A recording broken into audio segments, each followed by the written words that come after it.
Yo, what's up guys? So today we are gonna see, what if, Naruto switches his opponents with Shikamaru during the preliminary round before the third stage, part 4. Hope you'll enjoy this video, so before we start, go check out the author of this fanfic, Chilord, link is in the description, and also subscribe to my channel, and like this video. Let's begin the video. It was an experience Naruto had to admit, as he watched the door fall shut behind Ino, as the girl walked off in almost a daze at the revelations Naruto and the others had given her. Still, once the door fell shut, he allowed the full weight of things to finally hit him. Sakura-chan, his teammate, was suddenly an orphan. Just like Sasuke, and himself, a part of his mind idly noted. An odd experience, he realized, as suddenly for the first time the three had something in common beyond their bonds, as ninja. Yo! Naruto tiredly turned his head around to find Kakashi smiling down at him. He blinked once, then again, before turning and looking at Anko. When'd he show up? When you were busy watching the princess departing ass. Anko offered back with an innocent smile on her face. I think you were a bit too focused on it to notice. Immediately flushing, Naruto almost violently shook his head. No way. I was not staring at Ino's ass. Why not? Kin spoke up, a mischievous grin on her lips. It's a very nice as she paused there, before her eyes widened in an obviously overdramatic gesture. You're not gay are you, Naruto-sama? I'm not gay. Naruto blushed furiously, as he quickly shook his head. I'm just not a pervert like the rest of you. Sure you're not, brat, sure you're not. Anko grinned back at him and smirked, as she reached down, ruffling her fingers through his hair with a smirk. So you agree then, it was a nice view? Are you one of those, what do you call em, lollicons? Naruto inched away from Anko, as he eyed her warily.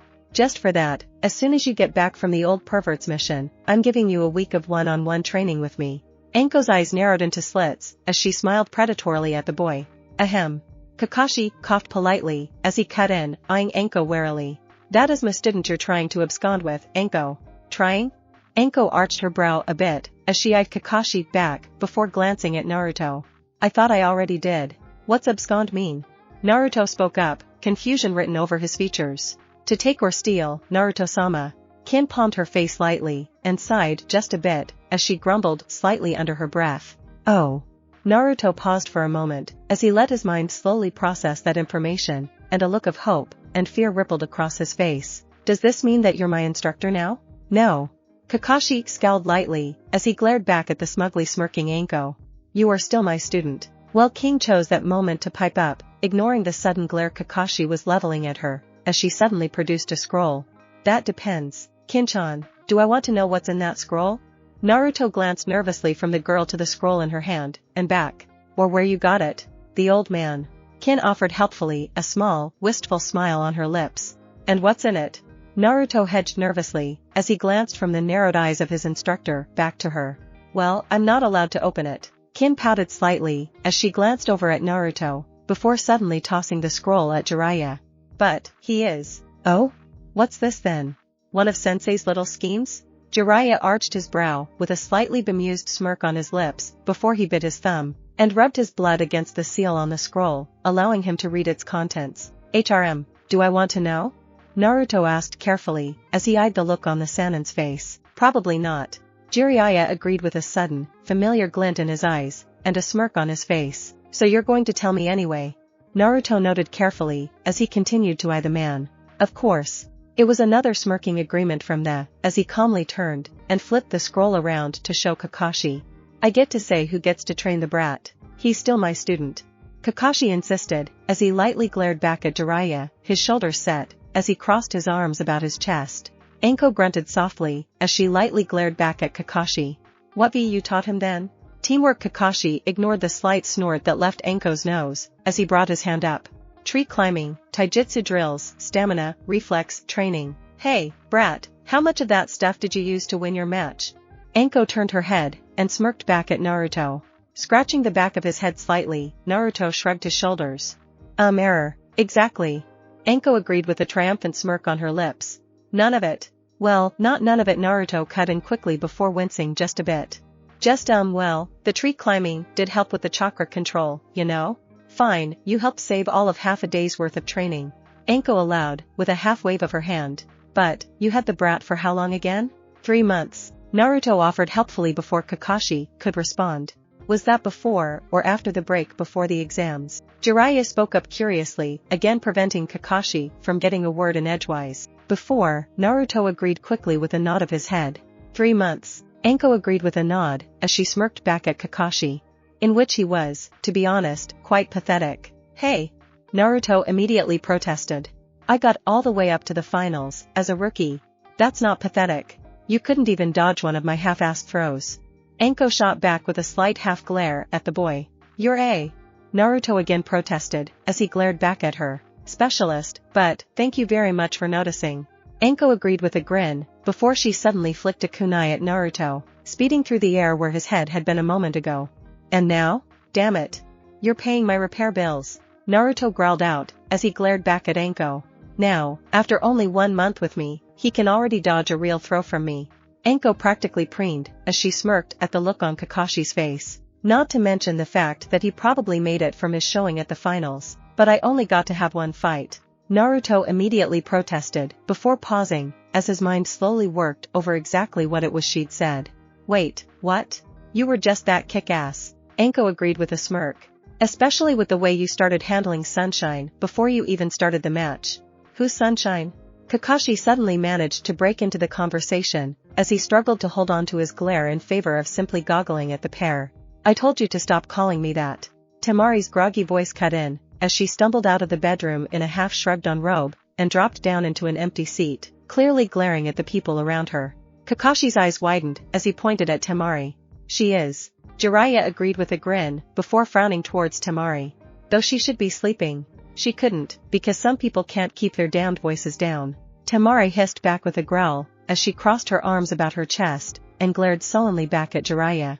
Kakashi, Sunshine. Anko waved her hand negligently towards Temari. Sunshine, Kakashi. Charmed. Temari stated flatly, as she half-glared from Anko to Kakashi, and back. Naruto Kakashi turned his head, and stared back at his genin student, struggling to come up with words to appropriately respond to the new information. What? This wasn't my idea. Naruto quickly defended, as his hands rose up quickly. It was Hokage-sama's actually. Kin offered help, as she turned her head, and eyed Temari critically. You look like shit. So kind of you to notice. Temari hissed back with a flower, as she crossed her arms defiantly about her chest, as she turned her head, half glaring at Naruto for a moment, before looking back at Kin. How can you stand it? Stand what? Kin asked with a look of confusion written across her face. Always just feeling him. Temari whispered too low for Naruto to hear even, as he stared back at her in confusion. Under your skin inside of you? Never really bothered me. Kin admitted with a slight shrug of her shoulders, even, as she kept her voice, as subdued, as Temari's. Actually, I kinda like it. I'm a part of him. I'm never going to be alone again, I'll always have him for the rest of my life. Until he dies. Temari pointed out with a light twist of her lips, and a grimace. You didn't tell her? Kin turned her head, arching a brow at where Jiraiya had been discreetly listening into their conversation, before blinking when he shook his head. Why not? Didn't tell me what? Temari half demanded, as she glared at Kin. This is a life sentence, Sunshine. Kin drawled out with a bit of a smirk, before gesturing towards Naruto. When he goes, so do we. What? Temari's eyes widened, as the last little light of hope that she'd one day be free was snuffed out in front of her eyes. We die when he does, Kin stated simply with a shrug of her shoulders, and rolled her eyes just a bit. What, you didn't think they'd make it that easy, did you? We don't get out of this is for life. Oh wonderful. Temari hissed softly, as her sullen glare again affixed itself on Naruto. Just wonderful. What, you were expecting us to leave out an obvious loophole like that? Anko smirked softly, and shook her head with a quivering twitch of her lips, as for a brief moment, the flash of white could be seen. I had hope. Temari stated flatly, as she again eyed Naruto with a pair of narrowed eyes. You know, I really don't think you want to try, and kill him. Kin noted with an almost bored amusement in her voice, as she reached down, and pulled out another needle. It won't really work, and on top of that you'll make me upset. Heaven forbid. Temari stated sarcastically, as she glared back at the girl. Well, beyond the fact that he's already beaten you, Jiraiya spoke up again, as he idly let his eyes drift from Temari, to Kin, and then Naruto. There's the fact that he beat your brother, and spared him. He paused for a moment there, lips pursed slightly. Maybe not the brightest of ideas, but he still spared your family. Gaara probably wouldn't have been so bad if people hadn't treated him like a bloodthirsty demon. Naruto noted with a quiet shrug of his shoulders. In case you hadn't noticed, Gaara is a bloodthirsty monster. Temari shot back, as she shivered slightly, pulling her robe tighter back against her skin. It's a miracle he didn't just kill me, and Kankuro since we were put on his team. What did you people expect him to be? Naruto suddenly spoke up, as he glared back at Temari with a sudden fervor in his eyes. If he had one person, just one person to love him, to see him as something other than a monster, do you think he would have been like that? A breath was taken, as Naruto's fingers clenched back, digging into the calloused flesh of his palms. Do you think that he was always like that? Do you think that he always wanted to kill? He was just a kid when you people shattered his world, and had the one person he thought he could trust, who he thought loved him anyway, tried to kill him, and told him he wanted to, that he. Naruto snarled slightly, as for a moment, Temari could feel something pouring through her, something alien, something hot, hungering, wanton, as it coiled through her veins thick, like oil poured through her veins. It felt wrong, and right all at the same time. She could feel it, crying out to her, feeding on the anger and frustration she already felt, nurturing it, strengthening it. She flicked her eyes away, unable to meet the raw, angry emotions bubbling off him, unable to face the cutting truth of his words. Distantly, a part of her wondered how he knew that. How he could know it. Why when the words came to his lips, they echoed of a pain he knew in a way she never could. Then she saw Kin, sitting there, almost seeming to bathe in the pure, throbbing presence of that sensation she was sure was running the same through her own veins. Where it coiled with uncertainty, fear in her heart, she could see the way the other girl savored it. Her lips, drawn back, half parted, as Temari could see the way Kin's tongue darted across their soft curves. As she could see the way Kin's eyes half fluttered shut, breath, heaving, shuddering up from her chest. She was relishing it, that much Temari knew. She was savoring it, and it sent a cold ripple coiling down her spine. What is this? The words were half whispered, faint, and ragged, as she forced her heavy eyes open, craning up, as she could suddenly feel the sweet clinging touch of sweat pooling against her skin. In an instant, that seemed to snap Naruto out of the sudden spiral he slipped into, and his eyes suddenly seemed to shine a brighter blue through a darkness she hadn't even noticed spread across them. With it, the feeling vanished in turn, leaving an almost inaudible whimper of protest leaving Kin's lips. As she risked a glance in the other girl's direction, she could practically smell the frustration that suddenly poured off of her. Sorry. The word was half mumbled past Naruto's lips, as he glanced away, a look of sudden shame rippling across his features, as he fought down a sudden wave of disgust that poured back through him. Don't be. Jiraiya cut in, shaking his head, as he finally rejoined the conversation. You need to learn to harness it, control it. It? There was another moment of confusion, written across Temari's features, as she struggled to follow the train of thought her mind urged her down. It was just so hard, exhaustion weighing her down, her mind slipping, letting her thoughts go fuzzy and indistinct, as she lost hold of their patterns. As Naruto's face twisted slightly, Anko spoke up with a half shrug. Sooner she finds out, the sooner she'll get over it. Over it? The thought confused her, as she struggled again against the faltering thoughts that crashed against her mind's stubborn defiance against what she wanted it to do. What else could be so bad after what she'd already had to learn, had to endure? Plus, she seems to be as harmonized to you as the bitch. Jiraiya noted with a bemused drawl on his lips. She's just fighting it. Isn't that a bad idea? Anko noted with a sudden flash of worry racing across her eyes. Maybe. Jiraiya agreed, nodding his head slightly in acknowledgement, before shrugging his shoulders a bit. I'm still figuring things out, as we go. Wait, those words broke through the growing fog that Temari's mind was quickly losing itself in. This isn't a tested seal? Well, it worked with the bitch. Jiraiya noted with a shrug of his shoulders, and a smirk. So, it should be interesting how it reacts to someone who isn't as eager and willing as she is. Then you don't even know if everything it's supposed to do works. Temari latched onto that idea with a kind of desperate fervor, as she struggled to force her mind to break through the bleary confusion that held her mind hostage. Tell me, are you really sure you want to test that? Jiraiya countered back, as he arched a brow. As all we've managed to prove so far is that they do more than they were originally designed for. Not that they don't do what they were designed to do. But she could feel the brief tendril of hope slowly withering before his explanation, before again she blurted out. How do you know they do what they're designed for? Because they are based on designs that have been tested. I'm a seal master, and I know why those worked. Jiraiya answered flatly, as he gave the girl a look. You're stuck. Or, did you really plan to throw away the fact that he spared your brother's lives, and this is helping to keep your village safe? But that's not fair. The words were again slurred out, as she curled back tightly into herself once more. That's life. Anko cut in with a shrug of her shoulders. I already had this conversation with Bitchy over here. A thumb was jerked towards Kin. Same applies for you. Just wanna go home. Temari insisted, as she could feel the way it was so very, very easy to just let her heavy eyelids fall shut. Naruto looked at Temari for a moment, his voice having been silent since he'd apologized, before he glanced again towards Jiraiya and Anko. Do I have to tell her now? Longer you put it off, the worse it's probably gonna be, remember? Anko shrugged her shoulders again, as she lazily began to twirl a kunai around her finger. Was so bad? It's not like you're another Gaara. Temari muttered softly, as she didn't notice the way Naruto immediately stiffened in response to her words. What makes you think I'm not? He stated the words flatly, as he gave the girl a look. 'Cause you're not out trying to kill people? Temari's brow furrowed in confusion, as she forced her eyes to open enough for a glazed look in Naruto's direction. That's because of your village. Just because we have demons inside of us, doesn't make us bloodthirsty monsters. Naruto spat out bitterly, as he crossed his arms about his chest, and glared at Temari. Huh? The confusion only seemed to grow in Temari's eyes, as she stared back at Naruto, her tired mind just not quite making the connection he was laying out. You know, unless you outright say you're the way she is right now, she just won't get it. Kin noted with a bemused smirk on her lips. Jinchuriki? Temari repeated the word, dully for a moment, as it hung emptily in her mind, its meaning distant, and unrelated. See? Kin crossed her arms smugly about her chest. Told ya. Gaara's Temari blinked, then blinked again, as her eyes fixed on Naruto.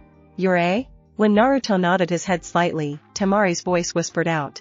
Oh, I think I'm gonna go back to sleep now. And with that, the girl slumped back into her seat, falling unconscious once more. Seeing the state she was in, Naruto shook his head, and slowly stood up. I'm going out. Can I come? Kin asked, hopefully, as she eyed him hungrily. No. Naruto answered with a shake of his head. I'm going to go see how Sakura-chan's doing. Her face rippling in irritation at the way her master added the suffix to the girl's name, Kin quickly crossed her arms about her chest, and sulkily glared at him. Fine. Okay. Tiredly nodding his head in acceptance, Naruto turned, and quietly exited out of his apartment. Damn it, he was supposed to notice I was upset. Kin whined slightly to the bemused looks of both Jiraiya and Anko. Did he just completely forget I'm here? Kakashi couldn't help but ask, as he stared at the door his student had just departed. I thought you left after I said I had final say in the brat's training. Jiraiya admitted with an unapologetic shrug of his shoulders. He and his bitches are more entertaining to pay attention to. Anko agreed with a quick nod of her head, and a smirk curled over her lips. I don't like you. Kin stated bluntly, as she crossed her arms about her chest. Why would I remind Naruto-sama you were still there? Well, at least she's honest about it. Kakashi muttered softly, as he sighed slightly, and ran his fingers back through his hair, and glanced around. So, can he access it? Yup. Jiraiya agreed with a nod of his head, and a slight smirk. Won't that mean that the seal is weakening? There was a nervousness in Kakashi's voice, as he eyed them carefully. Why? Jiraiya blinked a bit, as he looked back at Kakashi with an odd look on his face. He's supposed to use its power. Haven't you looked at the seal? Can you actually understand it? Kakashi asked with a blink, as he tilted his head to the side. It's not that complicated.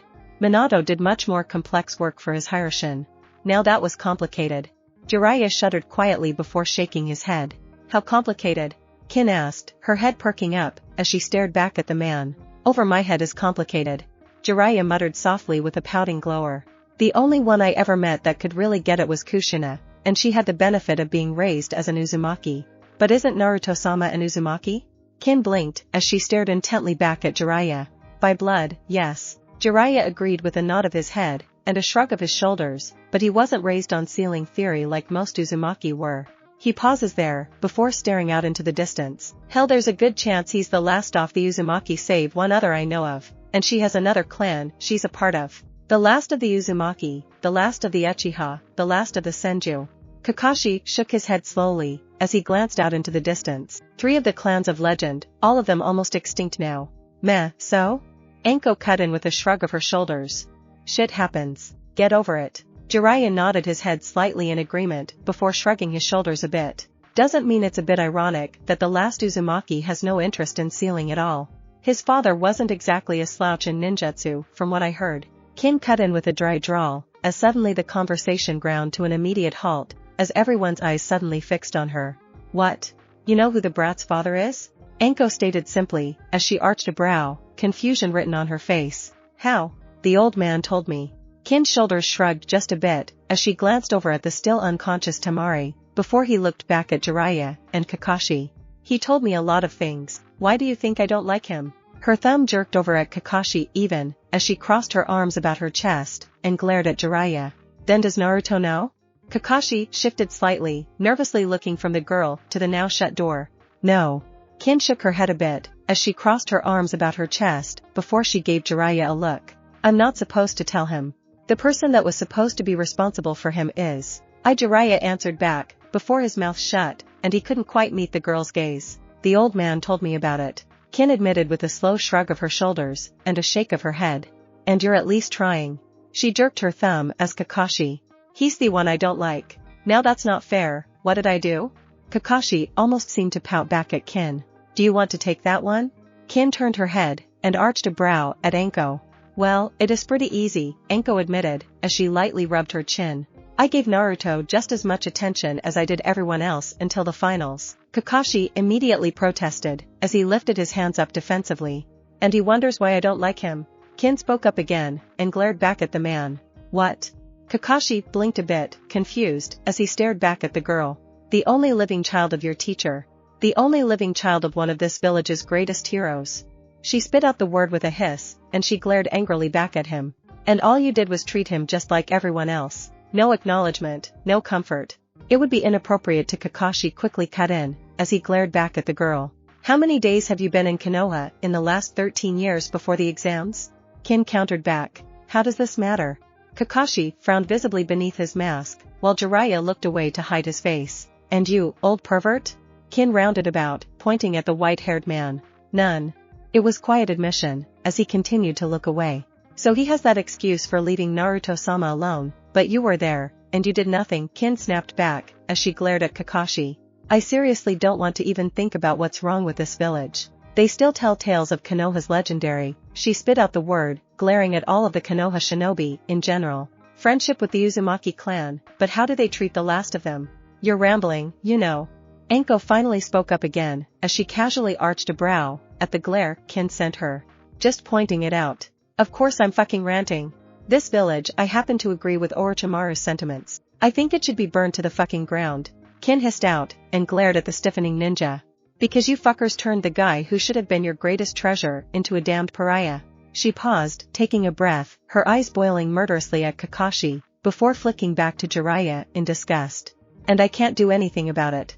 Because he's so much better than trash like you, he still loves this village. So, I'll play fucking nice, but I'll be damned if I ever forgive or forget. Turning his head, Kakashi started, almost angrily at Jiraiya, as he fought back the swelling surge of guilt bubbling up in his chest. And you expect me to just leave her around Naruto with that kind of attitude?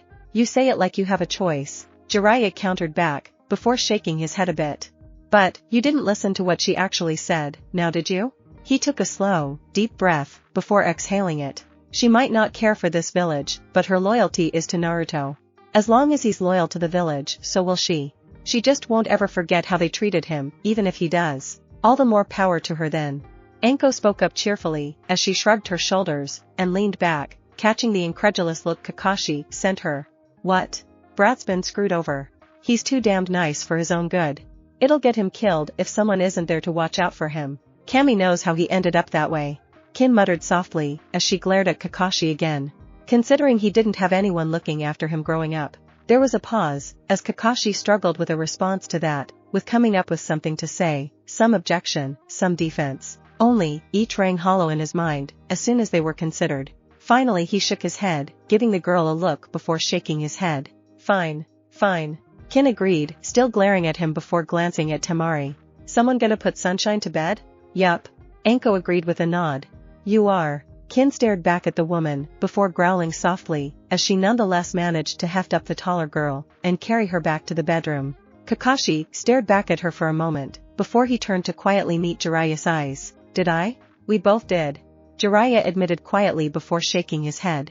Only, when I was offered a second chance, I took it. Those words hung on Kakashi, as he stared out into the distance, and frowned slightly in uncertainty. Hey! The single word somehow startled Sakura, as she glanced up, her tear-stained eyes wide, as she saw her teammate crouching outside her window. Naruto. What are you doing here? There was a pause, before she flushed, her eyes glinting dangerously. Were you trying to peep on me? What? Naruto blinked, falling back slightly, as he only caught himself on the windowsill at the last moment. No. I'm just here because Ino told me what happened. Ino told you? Sakura froze in place, staring back at her teammate, as she realized for the first time how utterly exhausted he seemed, but why would she? There was a pause, before she curled back down. Oh, right. I'm sorry. Naruto spoke softly, as he pushed himself back onto the windowsill. Do you want to talk about it? I've been doing nothing, but talking about it with Kakashi-sensei, and Ino. Why would I want to talk about it with you? Sakura snapped out, before flinching slightly at the look of hurt on Naruto's face. I just thought I'd be a good teammate. The voice was soft, as it left Naruto's voice, and Sakura suddenly saw just how tired Naruto looked, as he turned around, and prepared to jump away.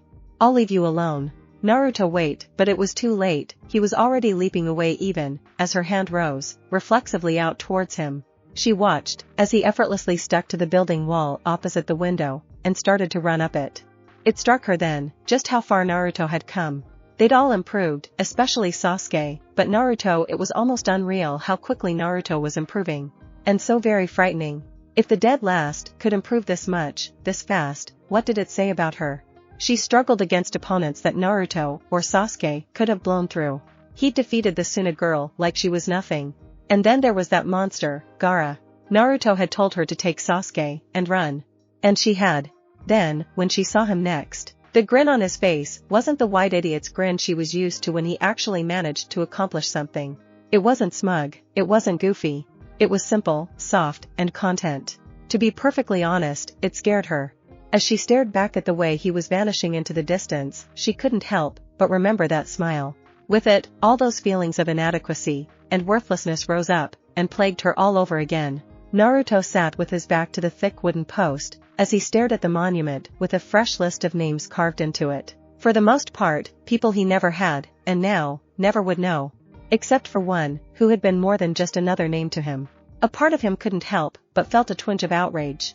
The old man's body was only just cooling, and they'd already had his name carved. It hadn't even been a full day. Had it?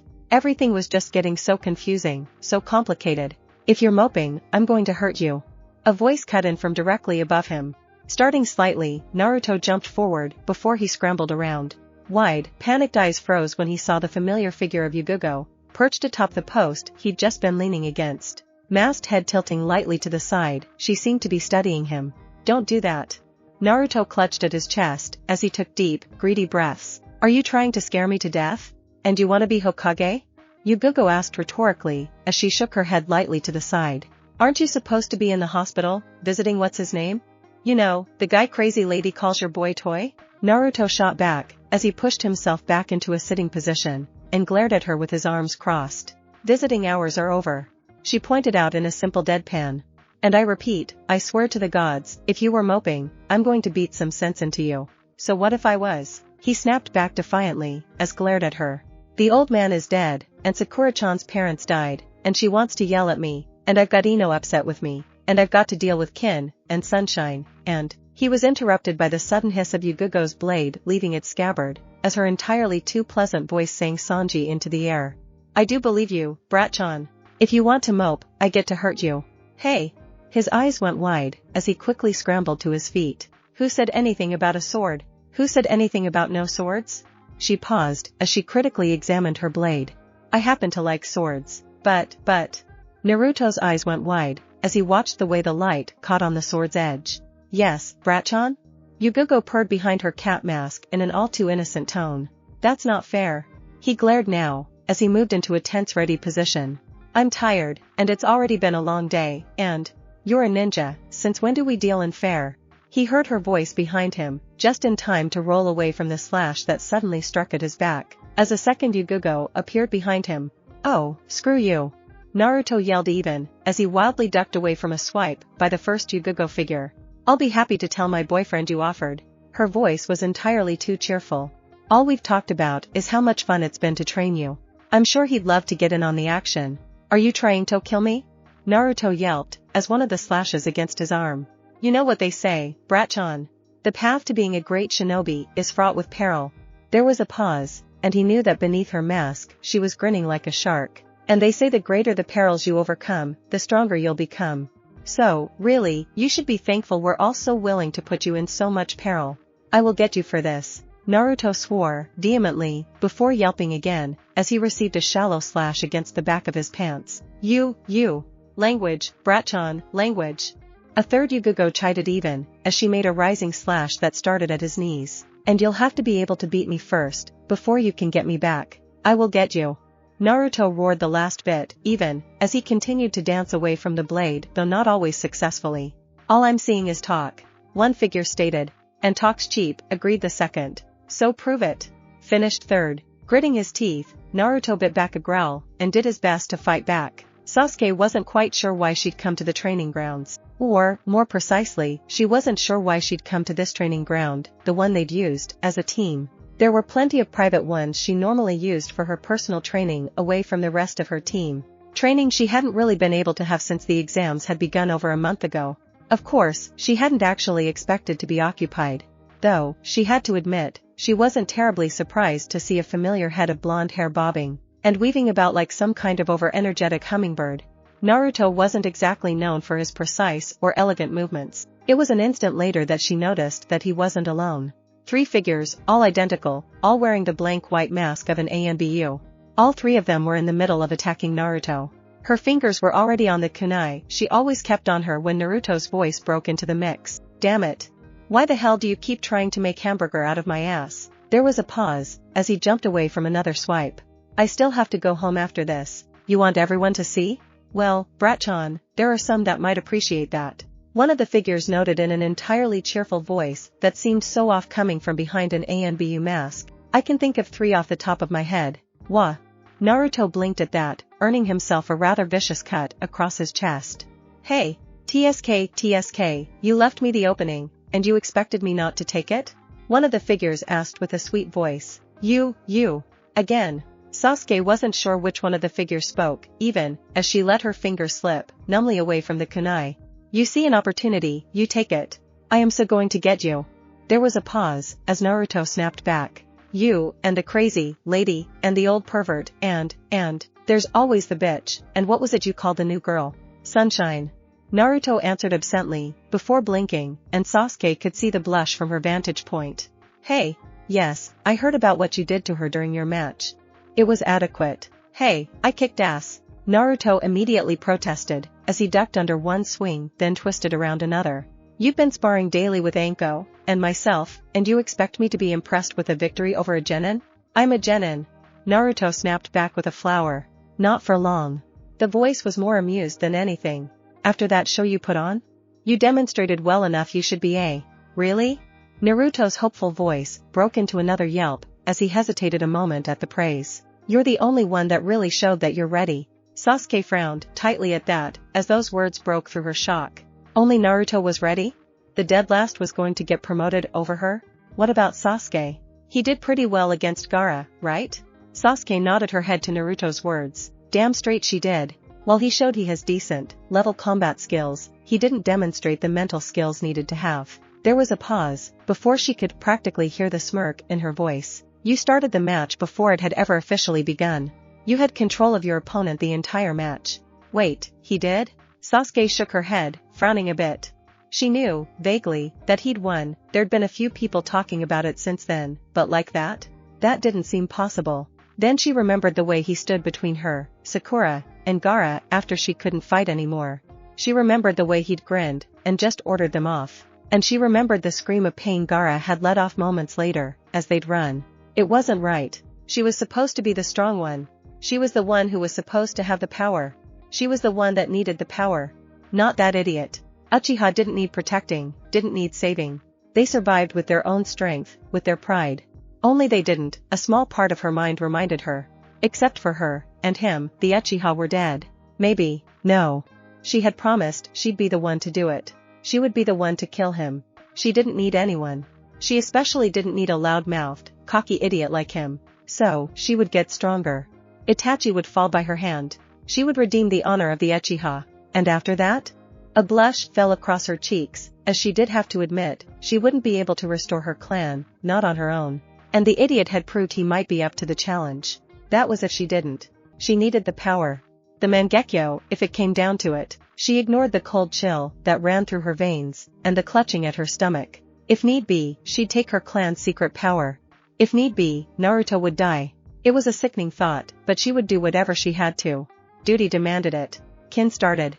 Kakashi shook his head. Jiraiya and Anko smirked. But, mostly, Kin started in open-mouthed shock. Went a little hard on him, didn't you?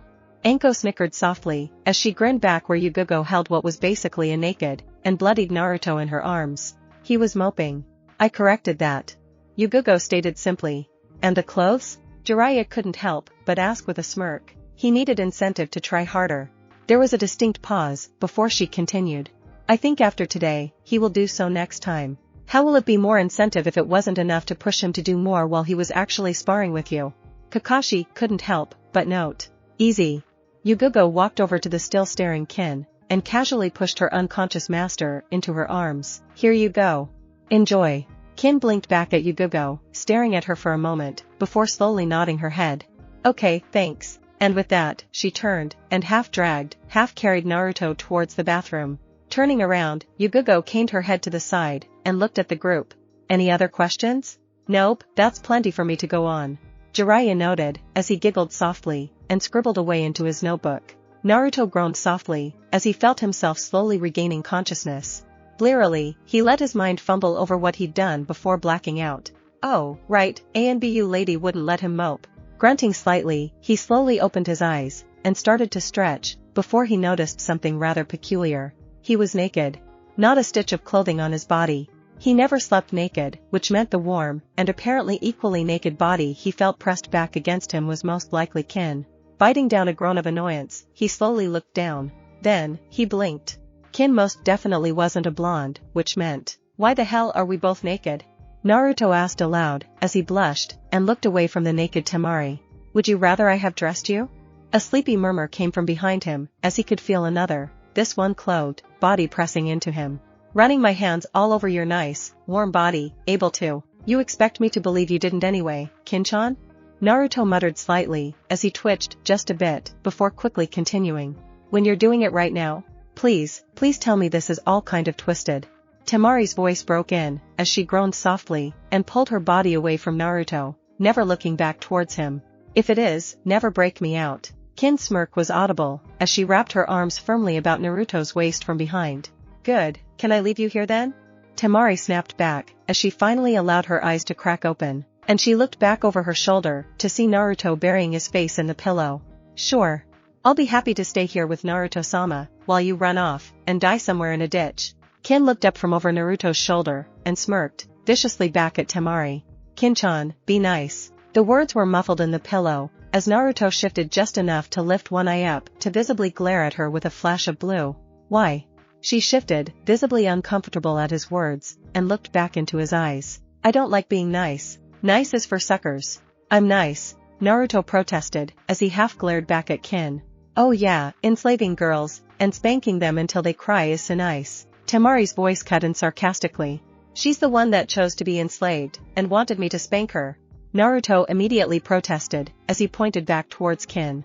It's true, they gave me the option between this, and execution. Kin agreed with a nod of her head, and an oh-so-innocent smile on her lips. I chose this. Yes, that makes it so much better. Temari snapped back, and glared at Naruto. I didn't choose this though. Neither did I.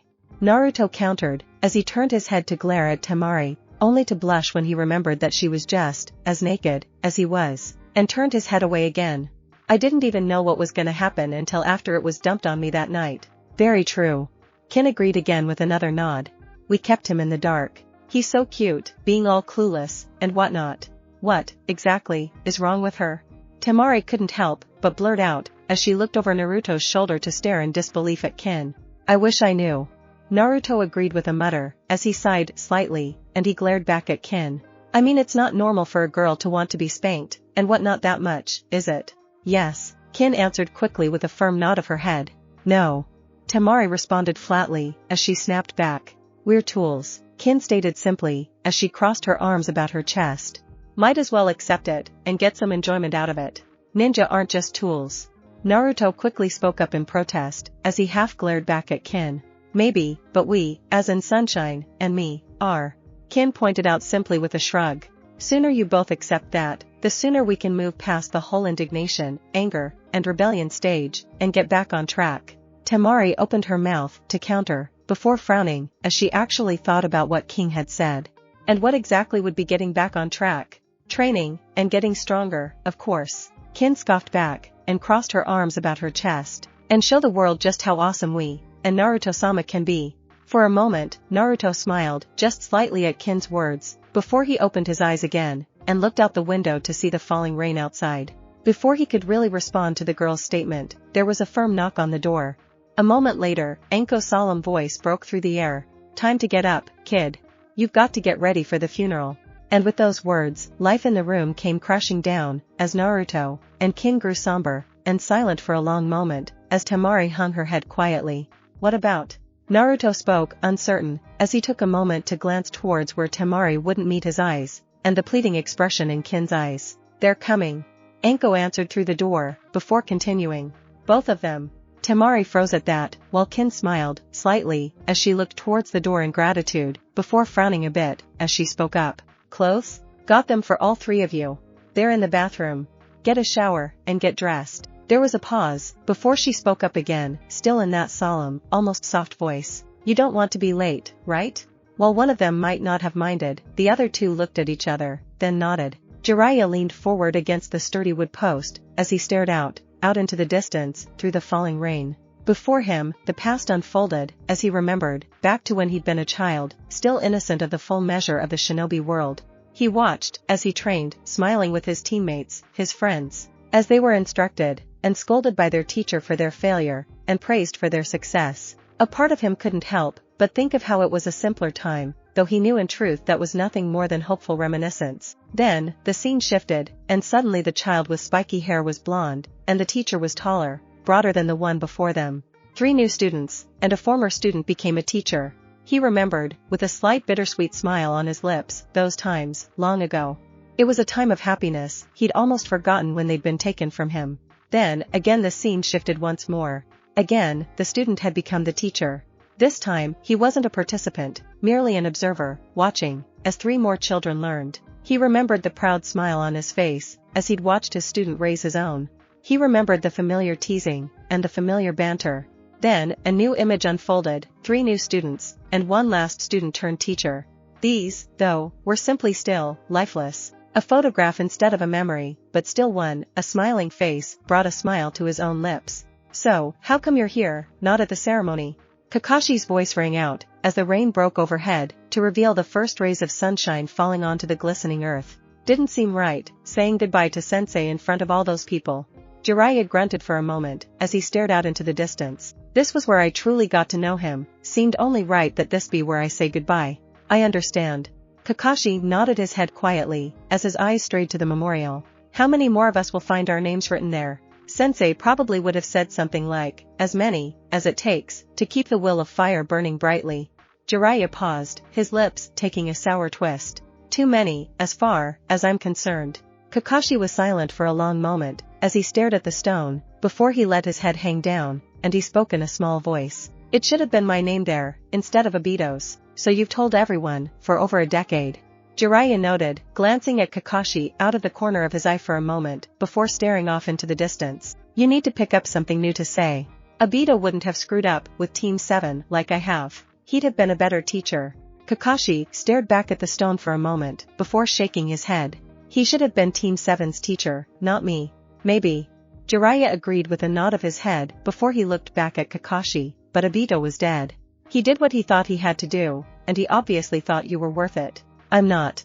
Kakashi's voice was a whisper, as he stared out at the memorial stone. Can't argue with you there, kid. Jiraiya shrugged only for a moment. You're not the only one who screwed up, but damned if you didn't do it by the numbers. Sighing softly, Kakashi shook his head. What am I going to do?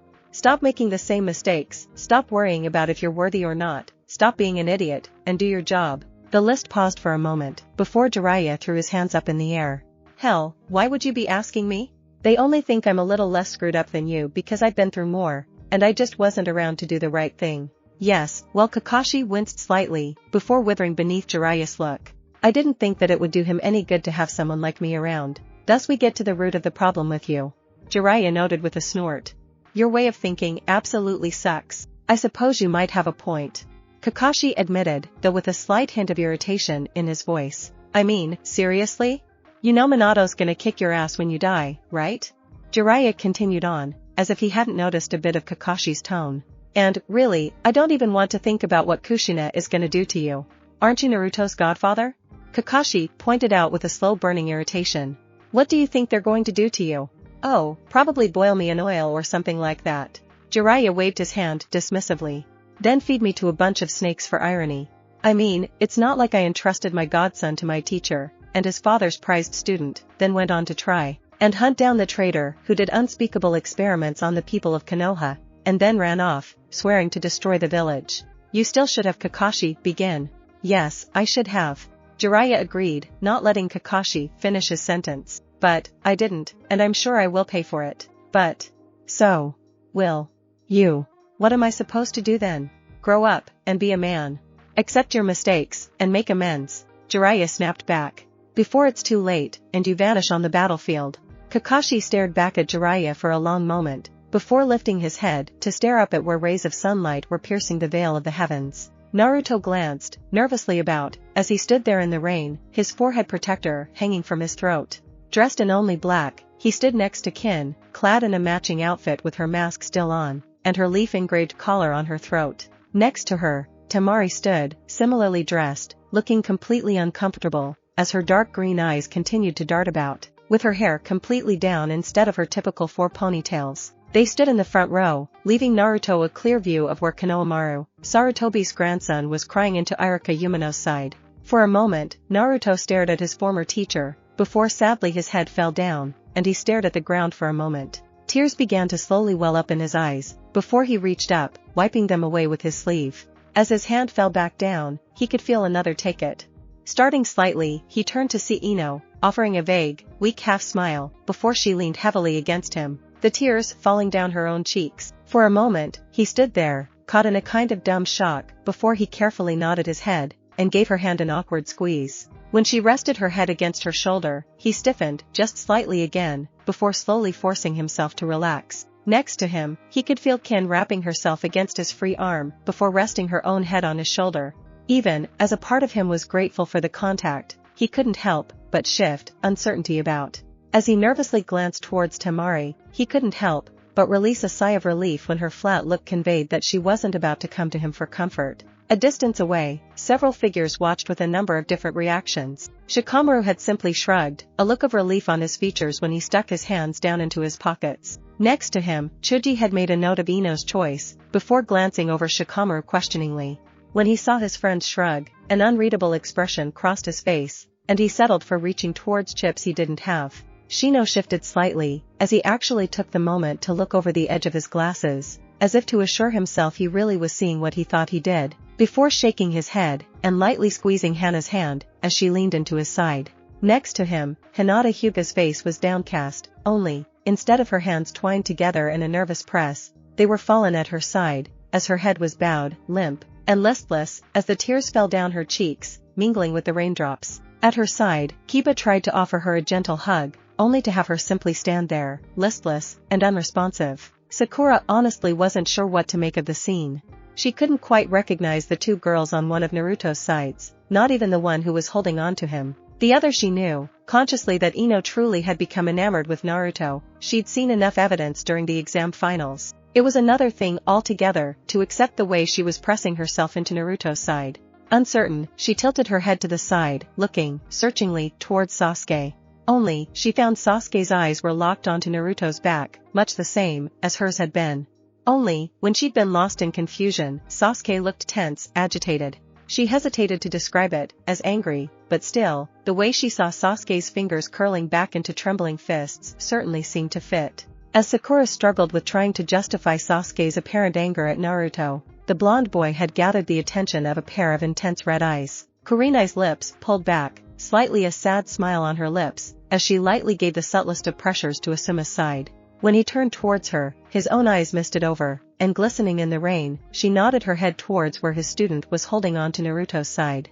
Asuma paused for a moment, before a smirk curled over his lips, as he glanced back at her, then nodded his head to Naruto's other side.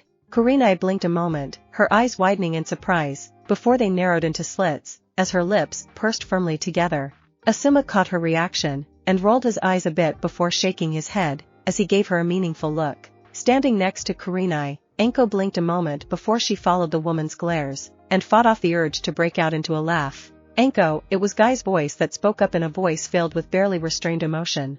Why is the teammate of the one who has nearly crippled my most youthful students attending this ceremony? Anko paused for a moment as she glanced over at Guy, before speaking carefully. Who, Sunshine? The most youthful blonde. There was a pause, before Guy frowned a bit. The girl, not Kakashi's student with the hip attitude. Because Sarutobi-sama declared that she was to be taken, as Naruto's spoil. She responded, as she met his eyes with a cool neutrality. And since Naruto came, so did she. As Asuma and Kurenai registered exactly what it was that Anko had said, Asuma glanced back at her carefully. He actually did it? Huh, what about? She's the one Ino's been sparring against. Yugao spoke up helpfully, as she appeared over Anko's shoulder. If you'll note, she should be familiar. You're trying to ruin the surprise. Anko chided lightly with a glare. It was supposed to be a surprise? Yugao asked back with obviously feigned confusion. Funny. You've spent too much time around the brat. Anko deadpanned back. Asuma was staring at Kin with squinted eyes for a moment, before growing tense, then relaxing, as realization dawned. That's the sound girl. That's how he knew. Yup. Anko agreed with a nod, as she pursed her lips together. The bastard really screwed up there. Sent her to kill Naruto after he beat her. She was just smart enough to realize that meant he was throwing her away like trash. Naruto was in the right place at the right time.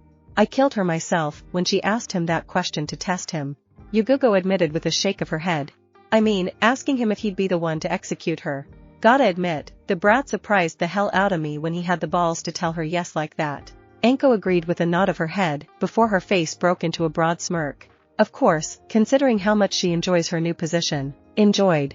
Yugao corrected it lightly. She's not terribly fond of being stuck with Sunshine. She still likes him more than enough. Anko shot back with a smirk, before glancing at Asuma. And now he's got your girl on the hook too. Not bad, all things considered. And how is this not bad, Anko? Kurenai hissed lightly, as she pointedly glared at Anko. The boy already has 2 girls, and he needs a legitimate partner. Asuma answered, as he glanced back at his student for a moment, before shaking his head. They're spoils, Kurenai, he can't marry any of them. And since he is the last Uzumaki, Yugao pointed out simply, as she shrugged. He needs a legitimate wife. Kurenai frowned for a moment, before sighed slightly, and nodded her head, as her shoulders slumped. I had hoped Hinata, that little mouse? Anko stared back at Kurenai for a moment, her face lined with disbelief. With a brat like Naruto? No way, Naichan, a wallflower like her, wouldn't be able to stand up to him like the girl he needs to. She can learn that Kurenai was protesting, as she half-heartedly glared back at Anko. Until she grows a spine, and learns to show some initiative, she has no place as a ninja, let alone with Naruto. Anko cut in harshly, before her tone softened lightly. I know you care for her, Kurenai, but babying her isn't helping her. If she can't gain the confidence she needs, she's a liability. Do you want her to get the rest of her team killed, because of it? Kurenai winced at the words, before sighing softly. It's not her fault, her family, and now you're her teacher. Now, she's your soldier. Yugao pointed out helpfully, as she leveled a look at Kurenai. Now she's your responsibility.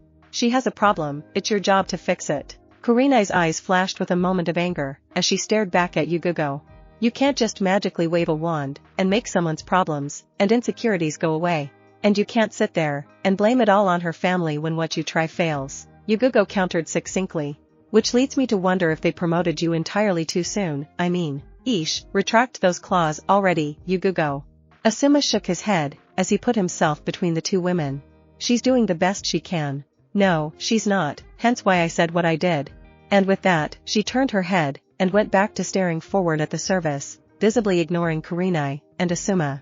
How dare Kurenai glared at Yugao, only to grunt in frustration when the woman pointedly ignored her. Anko took a moment to glance from Kurenai, before looking back at Yugao, and sighing slightly. Oh, joy. So, you're siding with her over me, Anko? Kurenai shifted her attention to Anko, her chin lifted, as her voice came out in a cool clipped tone. Just said oh joy. Anko countered back, as she quickly lifted her hands up defensively. I didn't take her side. So, you're saying that I'm wrong, Anko? Yugao turned her head, and stared, coolly back at Anko. I didn't say that. Anko's head snapped back towards Yugao. Don't put words in my mouth. Then you're siding with her. Kurenai stated flatly, as she crossed her arms about her chest. I didn't say that either. Anko glanced around before immediately practically latching on to Guy. Guy. I didn't say either of those things, did I? Well, no, Guy admitted, as he glanced nervously from Anko, to Kurenai, to Yugao. But, it would be most youthful of me to intrude on this. You wanted to know about Sunshine, right? About why she's here. Anko threw out, desperately, as her eyes flicked from Yugao to Kurenai. Well, yes, but it seemed you had a much more important conversation going on, and I'd hate that Guy was trying to edge away, even, as Anko had herself wrapped about his arm like a constrictor, refusing to let go.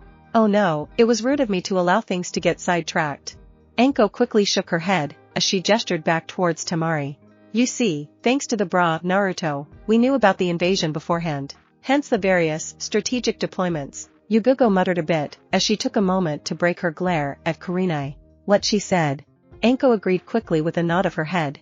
And from there, he knew that Naruto would be taking on Sunshine there, and that he'd likely beat her. From there, he figured it would be good to have the daughter of the Kazekage as a hostage, so he made Naruto take her as a spoil.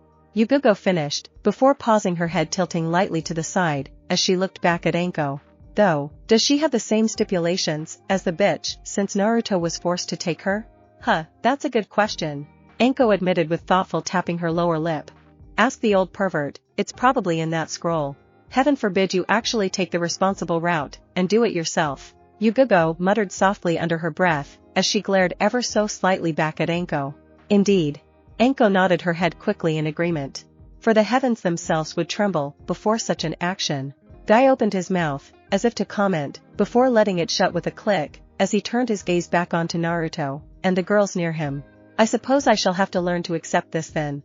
I will have to make sure I warn 1010 to refrain from action against her, despite her most youthful defeat at her hands. Probably for the best, Anko noted with a quick nod of her head. If she did, then she'd probably have Naruto coming to protect her, and if you thought Sunshine made her look useless, I would appreciate you not insinuating that my student is so incompetent. Guy muttered, as he turned his glare onto Anko. She's not. Yugao cut in quickly before Anko could respond. She's simply stating that Naruto's skill set is such that your student would be at an even greater disadvantage than against Sunshine. Humph. Then I must train my most youthful students to overcome such a thing. Guy declared firmly, as he clenched his fist tightly in declaration. She will not lose to someone with such a hip attitude. Right, Guy, Anko stated quickly. You do realize he did that just to piss Sunshine off, right? And really, nobody could call the kid lazy. Asuma noted with a smirk. Not with him being willing to put up with you, Anko. Hey, why does everyone assume I'm the one that's hardest on him? Anko muttered softly, as she lightly glared at the rest of them.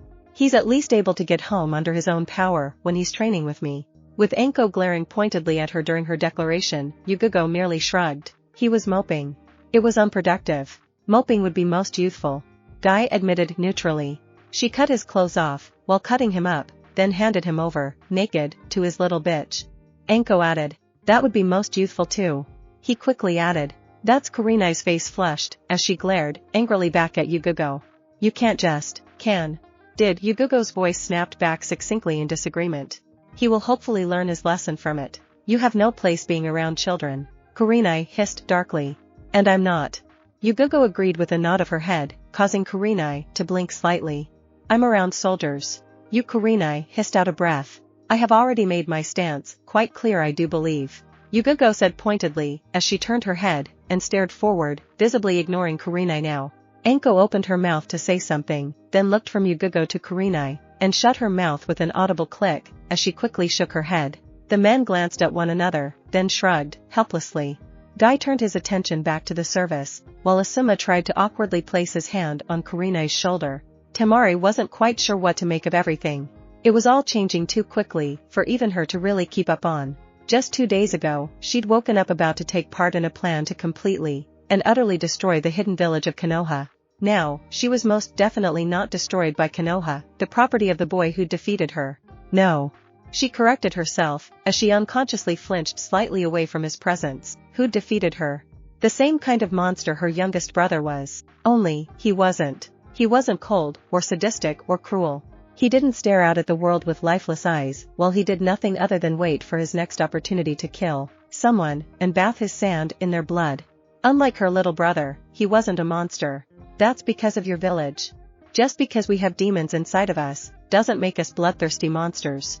The words haunted through her mind, as they stood out so amazingly clear amidst those entirely too foggy memories. What did he know about something like that? Gaara had always been a monster, hadn't he? Her brow furrowed, as she realized she didn't really know. Even though they'd been family, Gaara had never been a part of it. He'd always been kept separate, away, isolated. Then, one day she'd been told he was going to be on her team, and she'd been introduced to the terrifying creature he'd become. But he'd contained a demon.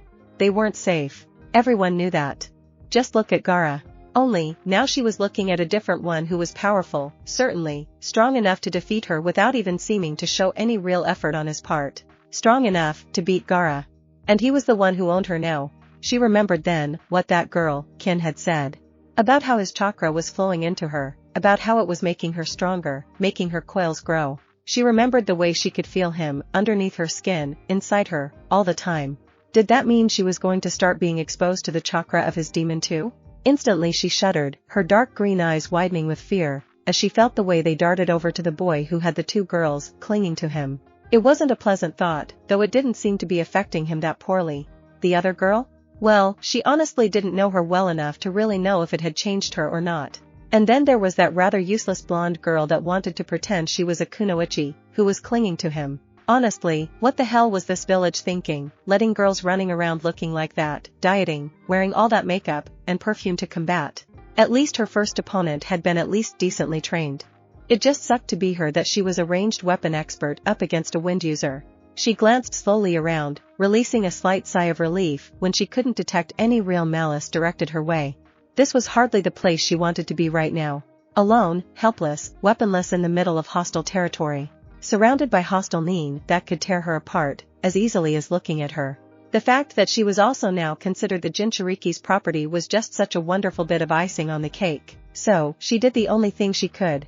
She stared out through the slowly lessening rain, and studied the memorial of the third Hokage. For the moment, it was all she could do. Jiraiya was grinning broadly, as he crouched down on the edge of the rooftop, and stared, greedily, through his telescope. Yes, that's it my pretties. Must you be so vulgar, Jiraiya? The sour note filled the air behind Jiraiya. Yup. He didn't even bother looking back over his shoulder, as he continued to stare through the telescope. I can think of no better way to honor Sensei's memory than to take part in our favorite shared pastime. Will you stop being so childish, and look at us? A second voice cut in, as irritated as the first. Why? I know who you are, you know who I am, so, why should I take the time away from my research? Jiraiya chuckled softly, as his grin only grew. Ooh, now that's what I'm talking about. Two long-suffering sighs filled the air, before one of the voices chose to speak. In the absence of a Hokage, a council has been formed to see to the operation of Konoha. However, Konoha needs a Hokage, and we feel, has anyone even bothered to look at Sensei's will and last testament? Jiraiya noted, as he continued to ogle through the telescope. There was a moment of silence, before the second of the pair spoke. Not at this time, the reading was scheduled for later in the week. Sighing in irritation, Jiraiya snapped his telescope shut, then turned around to face a pair of figures the same age as the third Hokage had been. Hamura Mitokado's face was curled down into a frown, as he looked back at Jiraiya. His former teammate Koharu Yuditane had a similar expression on her face, as she stared back at Jiraiya expectantly. Well, if you had bothered to check the paperwork he left, you'd know he'd already named his successor. Jiraiya answered simply, and shook his head, as he straightened out. And you'd know I'm going to be dragging her back to Konoha shortly. Her? Hamura repeated, as he stared back at Jiraiya. Surely you don't mean, her lineage and peerage would make her an acceptable candidate. Koharu allowed, as she glanced at her companion, before leveling her gaze back at Jiraiya. However, the likelihood of her being willing to accept the position is highly questionable.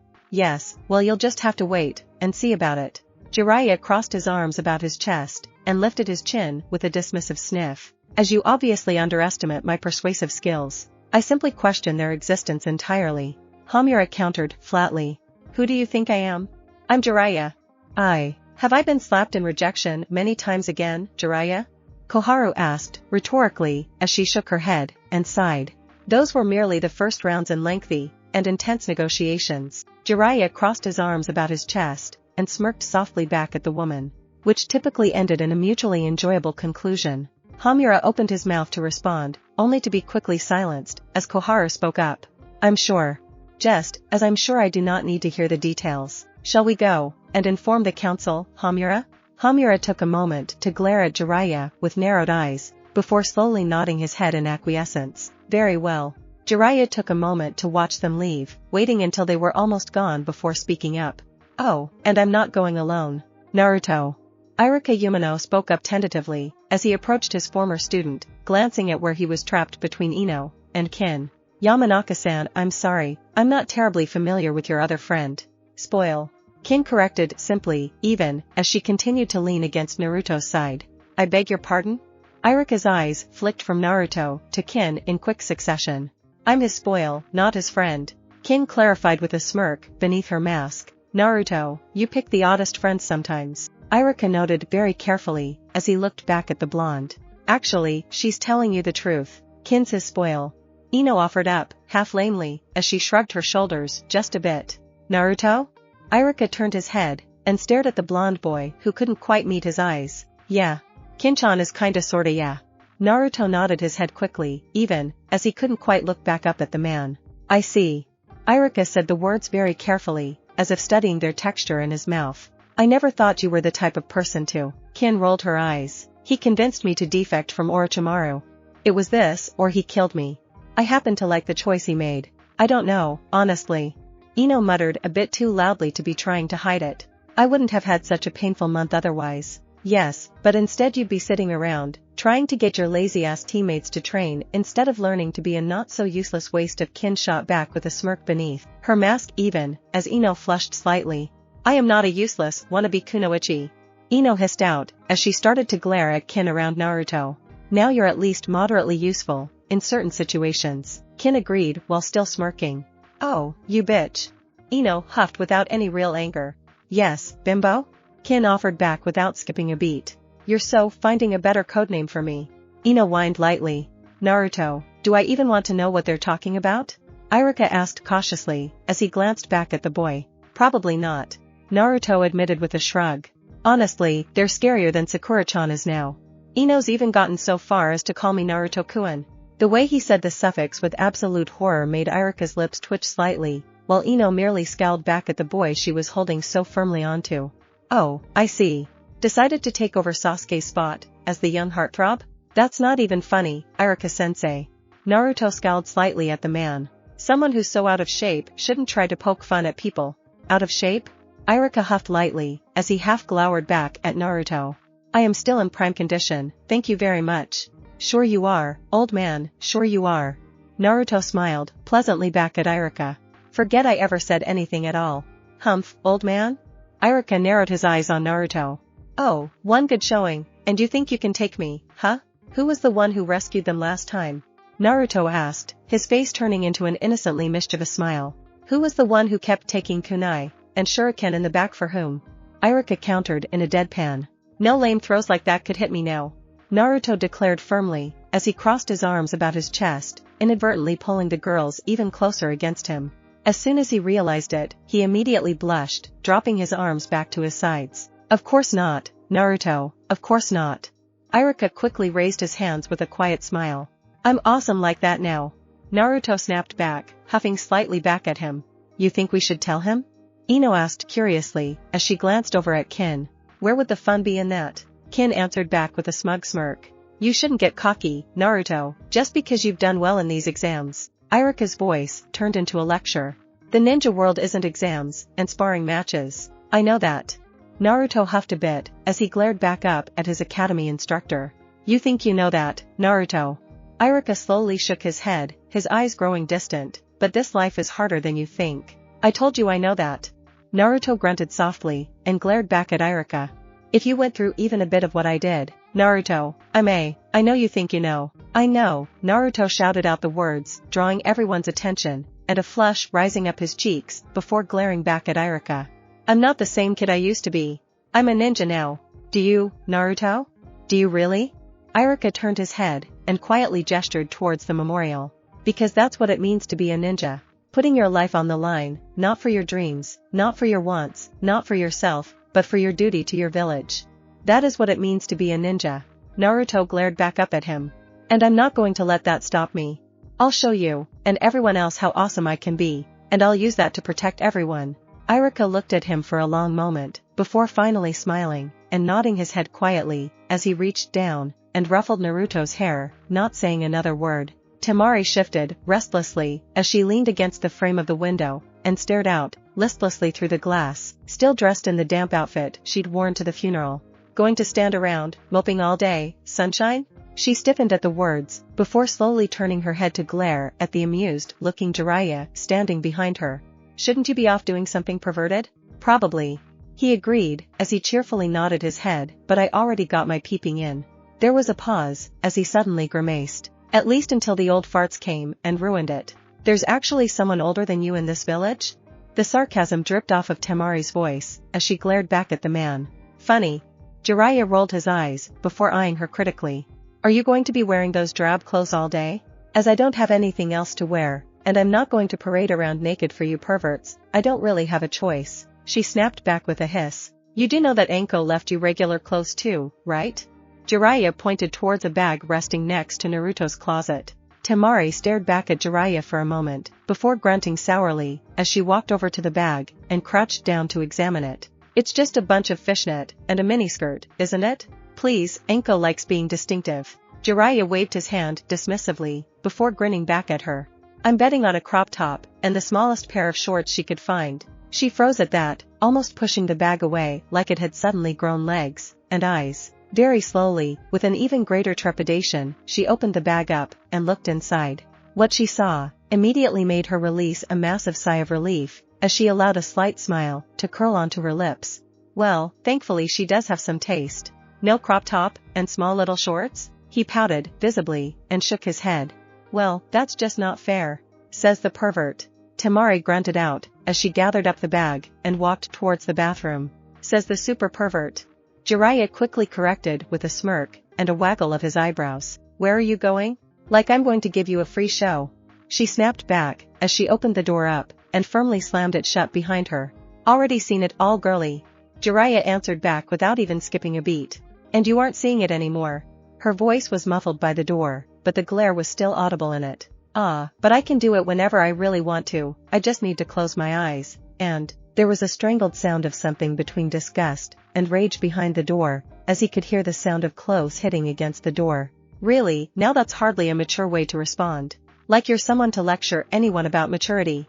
Temari's muffled voice could be heard again. I'm an absolute paragon of maturity. Jiraiya huffed back in response, before smirking at her. I'm simply mature enough to not care. There was another of those strangled sounds, and more clothing hit the door. We'll stop, and pick you up some more clothing when we head out tomorrow, so you'll have enough for the trip. Jiraiya continued once he was sure she didn't have another comeback ready to go. Trip? There was a note of confusion in her voice. What trip? The brat, and I have a mission, thereby, you're coming with. He paused for a moment, tapping his chin thoughtfully, before he continued. And the bitch too, can't forget about her. A mission, already? Temari's voice was half strangled, as no small amount of panic set in. But I don't have any gear. I don't even have a fan anymore. We'll pick up any gear you're missing on our way out. As for the fan? Well, we'll talk about that when you get out. There was a strange note to Jiraiya's voice, as it filtered through the door, one that Temari couldn't quite place. Fine. It was several minutes later that Temari finally stepped back out of the bathroom. She glared back at Jiraiya, adjusting the muted red sash that stood in stark contrast to the warm gray, trimmed in a light, dull lavender off the shoulder, yukata-like top. Beneath it a black, shoulderless top rose most of the way up her throat. A glimpse of a skirt, black, as well, and matching, tight shorts could be seen across her thighs, with black guards on her calves, and forearms. Forgetting something? Jiraiya smirked softly, as he pointed towards her neck. Glaring at him, she let out a hissing breath, before nonetheless reached back into the bag, and pulled out the collar with its leaf insignia inscribed plate, and tightened it snugly into place. There, happy? You really want to find out what people here will do to you without that collar on, girly? Jiraiya shook his head, and suddenly regarded her with an inscrutable look before sighing, as he shook his head. So, how useless are you without a fan? Temari flushed brightly as she glared back at the man. I'm not useless. Then, again, what can you do without a fan? Jiraiya pressed as he arched a brow up. She opened her mouth to respond, before biting back down, as she chewed at her lip. Some wind techniques, I can enhance some kunai, and I have decent taijutsu. In other words, you're a specialist who's useless without her tool. Jiraiya observed with a nod of his head before stroking his chin. I see. Weren't you listening to me? Temari hissed back, even as she fought against the rising blush of embarrassment. Oh, I was. Jiraiya waved his hand negligently. You're just also a huge liability in a fight if your fan's ever damaged or destroyed like your last one was. Not to mention, you let your last one get destroyed. Temari spoke up to protest, before the recollection slammed into her, and she winced, her head hanging. And I am not going to give you this one, until I know you won't get it destroyed, as well. Jiraiya's voice was unusually solemn, as Temari heard the sound of something being released from a seal, and looked up to see a cloud of smoke dispersing. When she looked up, her eyes widened when she saw another battle fan laid out across Jiraiya's lap, a blood-red cherry blossom, carved into its carefully polished black length. When she looked at it, closer, she could see the barest depths of engravings, carved beautifully into its length, to show a swirling cloud of petals caught in the wind. On the edge, she saw the faintest of symbols elegantly calling out a name. A name she knew. Where did you get this? Temari hissed softly, as she suddenly lunged towards the fan, only to find a sandaled foot planted on her chest, keeping her back, even as the fan was pulled out of her reach. Familiar with Heike's. And suddenly she was launched back, bouncing once on her ass, before she found her back impacting the wall. It's been a long time since I brought it out. That doesn't belong to you. Temari snarled back, as she pushed herself back up the wall. Jiraiya merely arched a brow back at her, before pulling out a cloth, and dabbing it with oil before he began to polish the surface. Shows what you know. What kind of sick bastard are you? Keeping trophies of your ki? Temari's voice was cut off by a sudden torrent of killer intent bearing down on her from the suddenly slitted eyes of Jiraiya. If you ever accuse me of having anything to do with Yuyake's death again, I will forget you belong to Naruto, and I will make you regret ever speaking. The words were hissed out in a cool warning, as his eyes cut furiously into her. Am I clear? She fought, visibly against the fear. Clawing, grasping to rise up over it, to escape it, to gasp in fresh air untainted by that pure, cold, focused menace. She'd never felt anything at this level before. Not from Baki, not from Gaara, not even from her father. As the white-haired glared back at her, she found herself unable to help the frightened nod of agreement from bobbing along her neck. Good. And just, as suddenly, the air was clean again, leaving her to gulp in desperate, greedy breaths. He turned his head then, focusing it back on the length of the battle fan, as he quietly worked the cloth in careful, steady motion along its surface. In its way, she could only watch, in awe, as the light caught on the suddenly brilliantly shining edges of the etchings, and in an instant, the storm of petals seemed to come alive, as the fan shifted against the light. Once he finished, he lifted it, casting a critical eye along its edge, before nodding quietly to himself, as he took out a fresh cloth, and proceeded to wipe it down again. After several minutes of watching him work, Temari finally found her voice again. Where did you get it then? For a moment, she was met by only silence, before slowly Jiraiya began to speak. She died a while before you were born, so I imagine that all you ever heard were rumors, and legends. There was a pause, as he slowly traced a cloth-covered finger against one petal in particular, though I doubt they do her justice. Then, again he was polishing, running the cloth along the length. She was beautiful, of course, probably, as beautiful, as the legends say.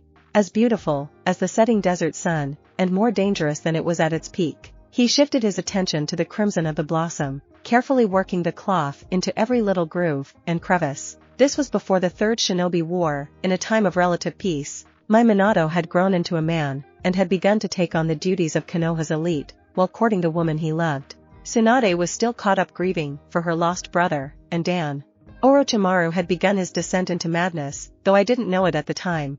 Very slowly, his head lifted, and he stared forward, looking, not at her, but long into the past. I was free, for the first time that I could remember, and so I wandered, under the pretense of setting up a new, separate network of spies for Konoha. And somehow, I met her. He snorted softly. And let me tell you, if they told you she was some kind of elegant lady, they lied their asses off. The first time I met Yuyake, she was covered in dust and grime, wearing a tattered cloak with more than a few blood stains splattered across it. New and old. I seem to recall she added a couple of drunks' blood to it that night, when they decided to try and welcome her to the bar. With everything I learned about her later, I'm still surprised she limited herself to only smashing their faces in. He chuckled softly and shook his head. I was really only half paying attention. I was too busy flirting with the barmaid. When Temari opened her mouth, as if to ask a question, it shut a moment later, as she was simply uncertain of what to ask. Of course, those drunks turned out to be relatives to some of the tougher. He snorted at the word, shaking his head in amusement, local talent. So, suddenly my rather enjoyable and promising flirting is cut short by a group of untrained idiots crowding into the bar, sending the girl I was flirting with hiding in fear. All to deal with one filthy, tired woman who they were too stupid to realize was a kunoichi. And of course, idiots being what they are, and bolstered up by a good bit of liquid courage, my attempts at diplomacy were met with scoffing rebuttals. Jiraiya paused and shook his head. I mean, what's so hard about listening to a guy tell you to take it outside? I was trying to enjoy myself with a pretty girl. Temari started, incredulously back at him from her seat against the wall. Yes, I know. Some people, no manners. Jiraiya gently slid the cloth down the length of the fan, in a slow, tender motion. Of course, then they had to go shoot their mouths off. That made me a little irritated. The fact that they threw bottles at me, with good sake still in them I might add, only made things more than a little exasperated. Apparently Yuyake felt the same way. There was a pause, as he again looked out into the distance. I think we might have been a bit exuberant about making our displeasure known. I still had a bit of a temper back then, and Yuyake wasn't much better. In the end, the bar wasn't exactly standing, and we were getting some pretty upset looks from the owners. And what, you bonded over it? No small amount of sarcasm found its way into Temari's voice, as she finally found herself speaking. Actually, we bonded over being run out of town. Jiraiya corrected with a slight curving smile on his lips. We started yelling at one another first, blaming each other for the mess. He paused for a moment, as he shook his head ruefully. That woman would never admit unleashing hikes in the middle of the bar was what really destroyed it. It was hardly my fault that those idiots kept getting thrown into the bar. But, there we were, yelling at each other at the top of our lungs, when the city watch showed up, along with the local daimyo's guard. We probably could have explained things, and gotten everything cleared up, but we were a bit occupied with yelling at each other. Finally, they apparently lost their patience, and the respective captains decided to get our attention by grabbing us. I'm really not sure if I decked the captain of the watch or the guard, but, again, Temari was speechless for a moment, as she stared at the man, jaw hanging open.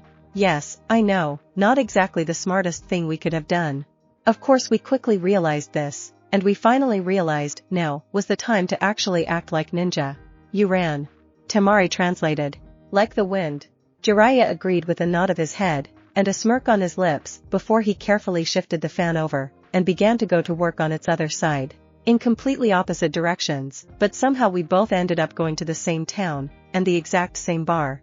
I was there first of course, and I was already working my way into a bit of company, when of course, she showed up, telling me I owed her a drink. Naturally, I didn't particularly react to that well, and of course the bar wench took this, as that I was off limits. I, of course, noticed this fairly quickly, and pointed out that now she owed me for the 2 attempts to find myself a partner for the night. I'm sure she was absolutely thrilled about that. Temari's observation was again dripping with sarcasm. She called me a pervert, and to shut up, and buy her a drink already. Jiraiya smirked softly at the memory. One drink led to another, then another. We eventually ended up in the onsen, and I found out that underneath all that dirt, grime, and sarcasm, I don't need to know. Temari stated quickly, her face suddenly coloring brightly. I really don't need to know. Shame, she went at it like a mink. Jiraiya chuckled softly, as he shook his head carefully, and continued to ever so gently rub the oil into the fan. After that, for some reason, I decided to stick with her for a bit. Our villages were on decent enough terms, and our missions weren't exactly in opposition. He gently ran his thumb over the blossom, before quietly shaking his head. We had a year together. One of the happiest times I've ever had. She made me feel like I was, as gallant, as I always shouted myself out to be. Love does the oddest things to a man. There was a silence in the air, as she could feel the invisible tension building, as he continued to carefully trace that crimson blossom. She watched him, as he silently seemed to be building the strength to continue, to finish the tale. An ending she knew all too well. Then the 3rd Kazekage vanished. Suna panicked, searching everywhere, invading territories, and steadily escalating skirmishes. Miss took offense to one particular incident where some daimyo's cousin was killed, so they decided there was a need for retribution. His jaw was clenched tightly as he carefully, methodically ran his rag down its length. I was returning from a rendezvous with a Konoha dispatch when I heard the battle. He took a slow, deep breath, his eyes half closing for a moment before drawing the cloth further along the length, before pulling it back. They'd sent 6 teams of their best and brightest to ensure that they'd be able to teach an appropriate message. A cold, bittersweet smile rolled up his lips. They had enough for 3 left when I got there, but they'd managed to accomplish their mission. She was dying. There was a soft hiss leaving his lips as he shook his head. Tsunade, or Old Lady Chio, might have been able to save her, but it was just us, and those missed mean. His lips twitched slightly in a cold smile. At least before I finished what Yuyake had started. The smile faded then, as he lightly brushed the petals again. I did what I could to make her comfortable, as much for myself as for her. He paused for a moment, and for a moment, Temari saw a flood of emotion flashing across his eyes that she couldn't even begin to comprehend. I was there with her until the end. She gave hikes to me, and I buried her beneath a cherry tree before I strung up the bodies of the team from its branches. Temari's eyes widened slightly, only she was cut off before she could speak. I then killed every single mist meme deployed outside of their own borders. Jiraiya stated simply and softly before he finished polishing the fan, and it suddenly vanished in a flash of smoke. But the slaughter of all those mist meme was one of the major reasons for Temari whispering out, staring at him in shock. Instigating the Third Shinobi War. Jiraiya finished with a nod of his head. Yes, I'm aware of that. Temari stared at him, a look that mixed horror and awe written on her features. Does that answer about why I have hikes, girl? Jiraiya asked coolly, as he stood up, looming over her. Quietly, she nodded her head. Good. Then you should understand why I'm not going to so much as let you touch it until I know you can make sure it doesn't end up like your previous fan. Jiraiya stood up and moved towards the door. I'm not going to have you become a liability. My aunt. Temari's voice was quiet as it caught Jiraiya's attention as she stared down at her hands. What was that, sunshine? Jiraiya arched his brow as he paused at the frame. My mother was Karura. Yuyake's younger sister. Yuyake was my aunt. Temari stated simply, as she continued to stare down at her hands. I see. Jiraiya's fingers had tightened slightly on the frame of the door, tension rippling through his body. And how is she then? She died giving birth to Gaara. Temari stated softly, her head hanging. His head dipping slightly, Jiraiya's shoulders slumped, as he looked back over his shoulder. Then I will ask you, for your aunt's sake, don't force me to have to kill you to protect Naruto. And with that, he turned again, and vanished through the door, shutting it quietly behind him, leaving Temari alone with her thoughts. Naruto stood in front of Ino, and Kin with his arms crossed about his chest. I said no. I'm not going to do it. It's really not that bad, Naruto-sama. Kin quickly cut in with a shake of her head. We just want to expand on what you already have. I refuse. He snapped back, shaking his head vehemently. You just want to treat me like one of those oversized dress-up dolls. Oh, stop glaring at us like that, Naruto-kun.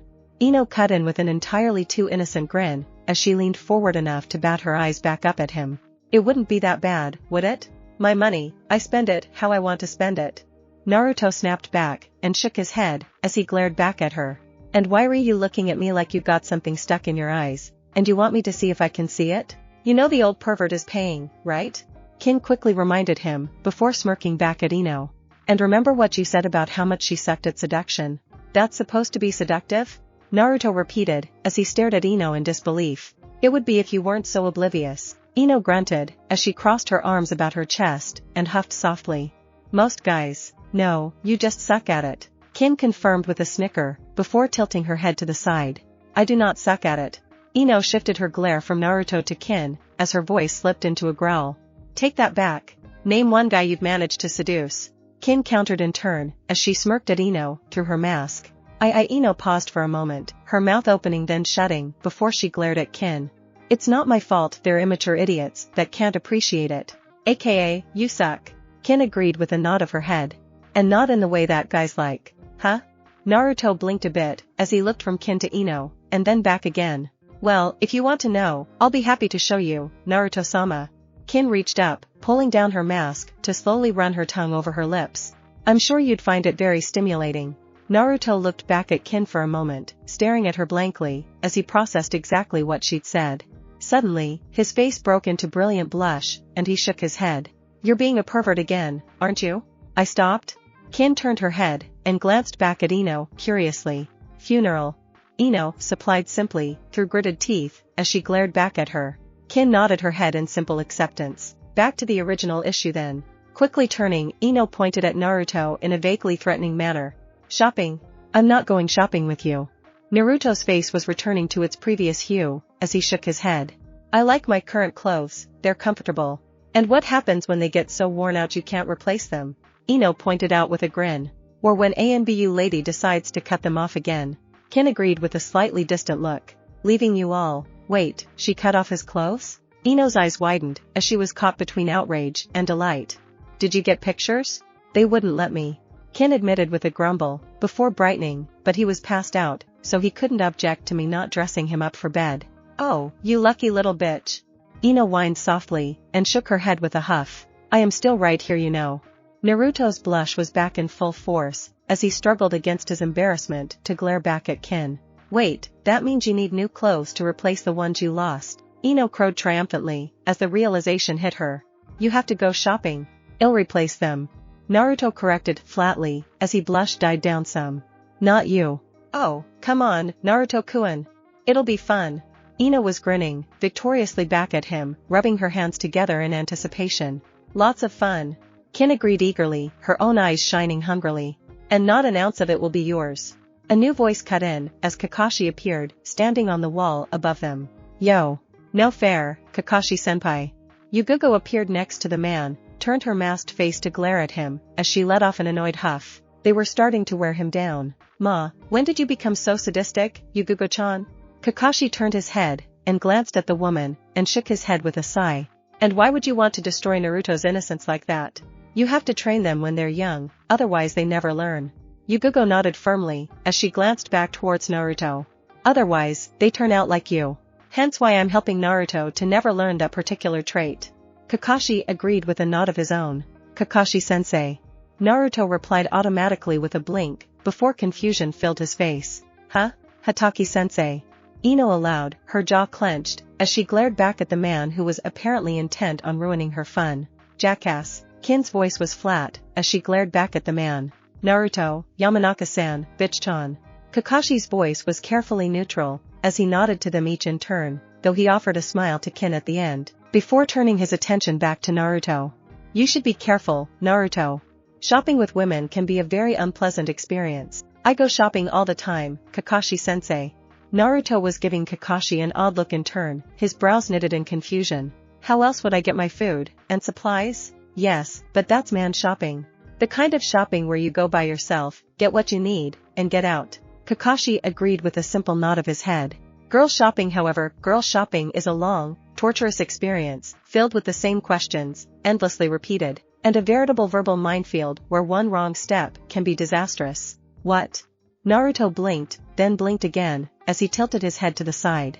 How? Well, you answer a question honestly on how you think they look. They either think you're lying, or they get upset with you for telling the truth. Kakashi nodded his head sadly. Then you'll have to be bowing and scraping to get their forgiveness, even though you did exactly what they asked you to do. Wait, would that mean that they'd leave me alone? Naruto asked hopefully, as he glanced over at the girls. Worse, they'd start nagging you about it. And they'll never let it go until you absolutely humiliate yourself for them. Kakashi shook his head, shuddering a bit. So they'll be even worse? Naruto asked, hedgingly flicking his eyes from Kakashi to the girls, and back again. Is that even possible? Infinitely worse, Naruto. Kakashi agreed with a nod of his head. You can ask Jiraiya if you don't believe me. You're being overly dramatic, Kakashi-senpai. Yugao muttered a bit, as she gave the man a light glare. It's nowhere near that bad. Hey, taking advantage of his weakened state to mold him to your wishes? Kakashi shook his head, and sighed softly. What happened to the sweet, kind girl I knew? I joined ANBU, I was never that sweet or innocent. Yugao deadpanned back, as she shook her head. Kin looked from Yugao to Kakashi, then back again before speaking up. I don't think you're helping our side. Who said I was on your side? Yugao's voice was confused, as she looked back at Kin. You'd rather be on his side? Kin pointed towards Kakashi. My side has Sasuke.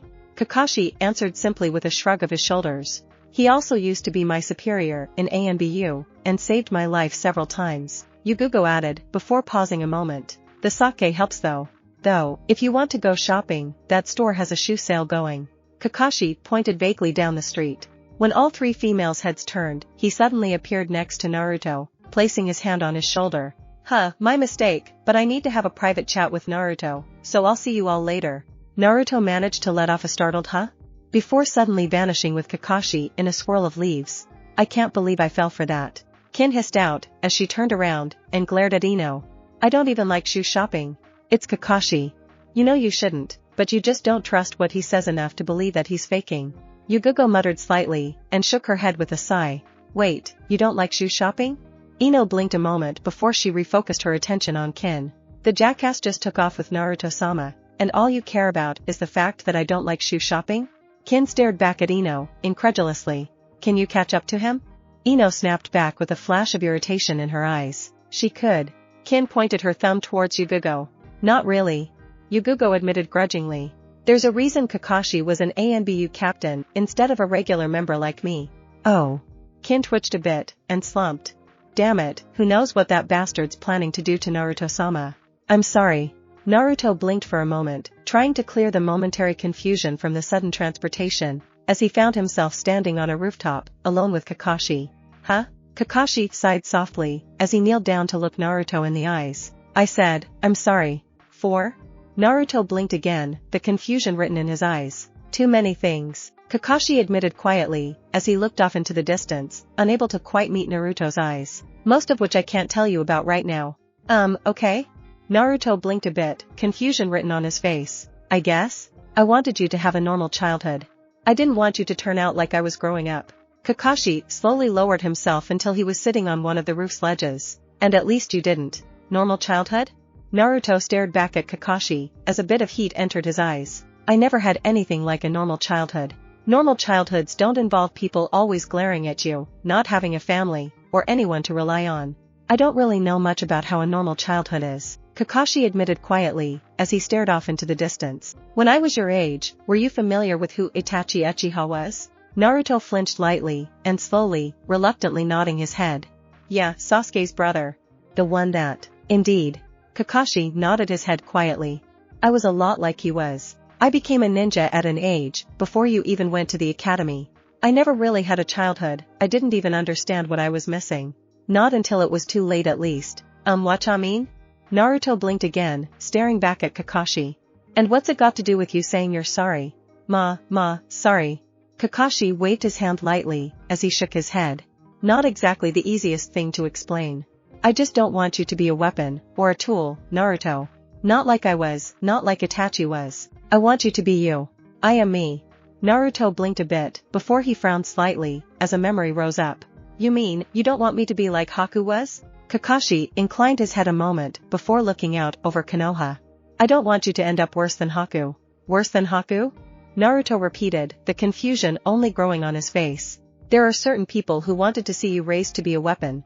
Kakashi answered vaguely, as he stared down into the streets below. To have you raised to be even less than a tool. To be a weapon, only to be used against Konoha's enemies, where your only purpose would have probably been to destroy. No way, I'd never be like that. Naruto hissed, his eyes narrowed into slits, as the words burned vehemently past his lips. They wanted you to be that way. Kakashi answered back, as he shook his head, and shrugged. Sarutobi-sama was able to stop them because of Minato-sensei's wishes, but he couldn't change the hearts of his own people, and, Kakashi shrugged his shoulders a bit. I knew how hard things were for you, but I didn't help you. I was too busy trying to get myself killed. Naruto blinked, opening his mouth to say something, before shutting it again, as he found he had nothing really to say. I gained my reputation for a reason, Naruto. Kakashi offered an answer. I took a lot of risks, more than I should have. I was looking for an out, and I figured getting myself killed in some spectacular fashion while on a mission was the way to do it. It just never seemed to take. You wanted to die? Naruto spoke up, his voice quiet, as he stared at Kakashi, his face written in confusion. But why? I had a lifetime's worth of mistakes, and failures by the time I was 16, Naruto. Kakashi shook his head, as he turned to look at him again. I didn't want you to end up the same way. But Naruto tilted his head to the side, before scowling. How's that supposed to make sense? How are you gonna fix your mistakes if you're dead? Because, those mistakes cost me the lives of people I cared about, Naruto. Kakashi managed a slight smile. And you can't just bring someone back to life. Not even Tobirama-sama could really do that. Still stupid. Naruto muttered a bit. I hope you never understand, Naruto. Kakashi answered him back, as he looked back up, staring at one face in particular on the Hokage monument. I honestly and truly hope you never do. Okay? Naruto shifted uncertainty, as he stared back at Kakashi. Then, what does all this have to do with you apologizing? Like I said, I should have been there. Kakashi offered back. And I should have trained you harder. I just wanted you to live for more than being a ninja. Then why'd you enter us into the Chunin exams? Naruto pointed out with a frown. 1. I didn't think there'd be people like Orochimaru and Gaara involved. 2. I never expected any of you to pass. Kakashi shrugged his shoulders. What?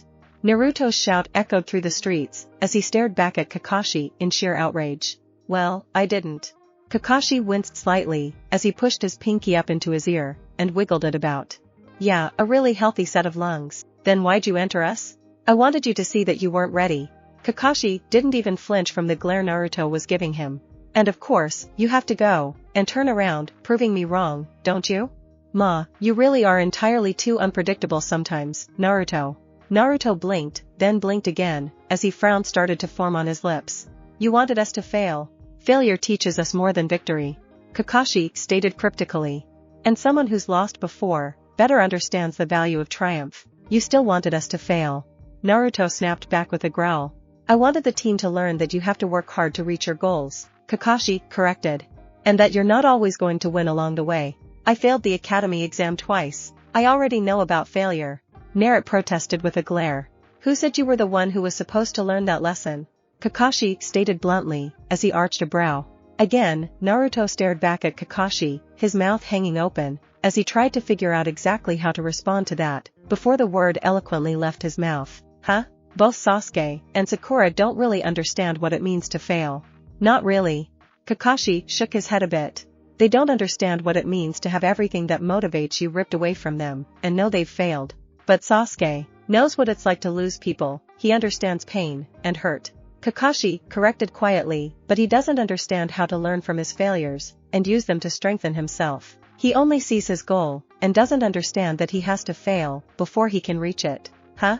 Kakashi scowled slightly and sighed. And you wonder why I didn't think you were ready. Hey! Naruto glared back at Kakashi. You have to be more observant, Naruto. Kakashi snapped lightly. You have to think more than just rushing into things. You have to understand better. You showed you can plan, you showed you can think, now you have to keep doing it. I did well enough in the exams. Naruto huffed back. I'm not arguing with you about that, Naruto. You did excellent from what I was told, but you need to start understanding what motivates people. Why do they do what they do? Kakashi slowly shook his head. Until you do, you're never going to reach what you want. How is that supposed to help me? Naruto's face was genuinely confused, as he stared back at Kakashi. Because the why is usually more important than the what. If you understand the why, you'll have a much better chance of understanding the who, the where, the when, the what, and the how. He stared at Naruto for a moment, before offering him a smile. That doesn't make sense. It will be in time, but for now. Kakashi shook his head. Understanding the why means you can figure out how to anticipate what someone will do, and that lets you turn things to your advantage. As long as you can't predict what someone's going to do, they're that much more dangerous to you. But you always say, I'm the most unpredictable ninja in Konoha. Naruto pointed out with a look of confusion. Yes, you are, Naruto. Kakashi confirmed with a quiet nod of his head. And that means you have the potential to be the most dangerous. Huh. I'm just that kind of Oz. Naruto began to crow before Kakashi cut him off. The potential, Naruto. Only the potential. I had the potential to be myself. Kakashi corrected quietly, but I never realized that potential. Just having the potential doesn't mean anything if you can't use it. But you just said, and I clarified it. Kakashi answered back with a sudden harshness to his words. Just because people have the potential for something, doesn't mean they'll ever realize it. You have the potential to be the most dangerous. Think about what that really means. That I can be a kick-ass ninja? Naruto offered up. Or, you can be an incredible monster. Kakashi countered quietly, as he looked away from the boy. No way, I'll never. Naruto declared with an angry defiance. If you hadn't seen Haku's face on the bridge, what would you have done, Naruto? Kakashi put it on quietly. Naruto froze at that, his mind flashing back, remembering the rush, the fury combining with pure hunger for destruction that came with the power. You have potential, Naruto. Kakashi started quietly. And potential doesn't care about good or bad. Potential doesn't care about right or wrong. Potential doesn't care about duty or honor. Potential can be used either way. Naruto struggled for the words, suddenly feeling a weight on his chest, finding it so hard to breathe, as he shook his head, before suddenly his eyes flashed, as he stared, defiantly back at Kakashi. No. I won't be a monster. Everyone has a point, Naruto. Kakashi spoke the words so softly, the boy had to struggle to hear them. A point where they can cross the line, and become one. He turned, and stared out into the distance. I've seen good people become monsters before. I'm sure I could see it happen again. It all comes down to the choices we make. It won't be me. Naruto insisted vehemently, as he glared back at Kakashi. Just remember then, Naruto. Just because people intend to do things for the right reasons, it doesn't mean that you can't become a monster. Kakashi stared away. In fact, it's often the men and women who have every intention of doing the right thing that become monsters. And I told you, I won't become one. Naruto insisted, as he huffed up. Then always be careful about the choices you make, Naruto. It's a very, very fine line. Kakashi shook his head quietly. And, as long as you're reaching towards greatness, towards power, towards prestige, there's always that chance to fall if you don't take care to keep yourself in check. How would you know? Naruto finally snapped back, as he glared back at Kakashi. You're lazy, perverted, you never want to train us seriously, you. Because I've seen the path, Naruto. I started to walk down it. Kakashi shook his head, as he looked back at the boy. And I knew I wasn't strong enough to make it. Naruto glared back at Kakashi. And you don't think I'm strong enough? I don't care what you think. No, Naruto. Kakashi cut off quietly, as he shook his head. I've seen the men that can walk that path. They aren't men like me, they aren't men like Sasuke, or Orochimaru. They're men like Minato-sensei, Sarutobi-sama, Jiraiya-sama, and Obito. Men who were boys like you. Obito? There was a note of confusion in Naruto's voice at that name. My best friend. Kakashi shook his head a bit before he looked out into the distance, invariably finding the direction of the memorial monument. My teammate. He died, to save me. And I've never seen a more equitable trade in my life. If things had been, as they should have been, it would have been me who died to save him, and him here, today to teach you. But Naruto froze at that, struggling to comprehend exactly what it was his teacher was trying to tell him. Finally, he hung his head in dejection. I don't understand. He would have been a much, much better teacher. Kakashi stated simply. And a much better man.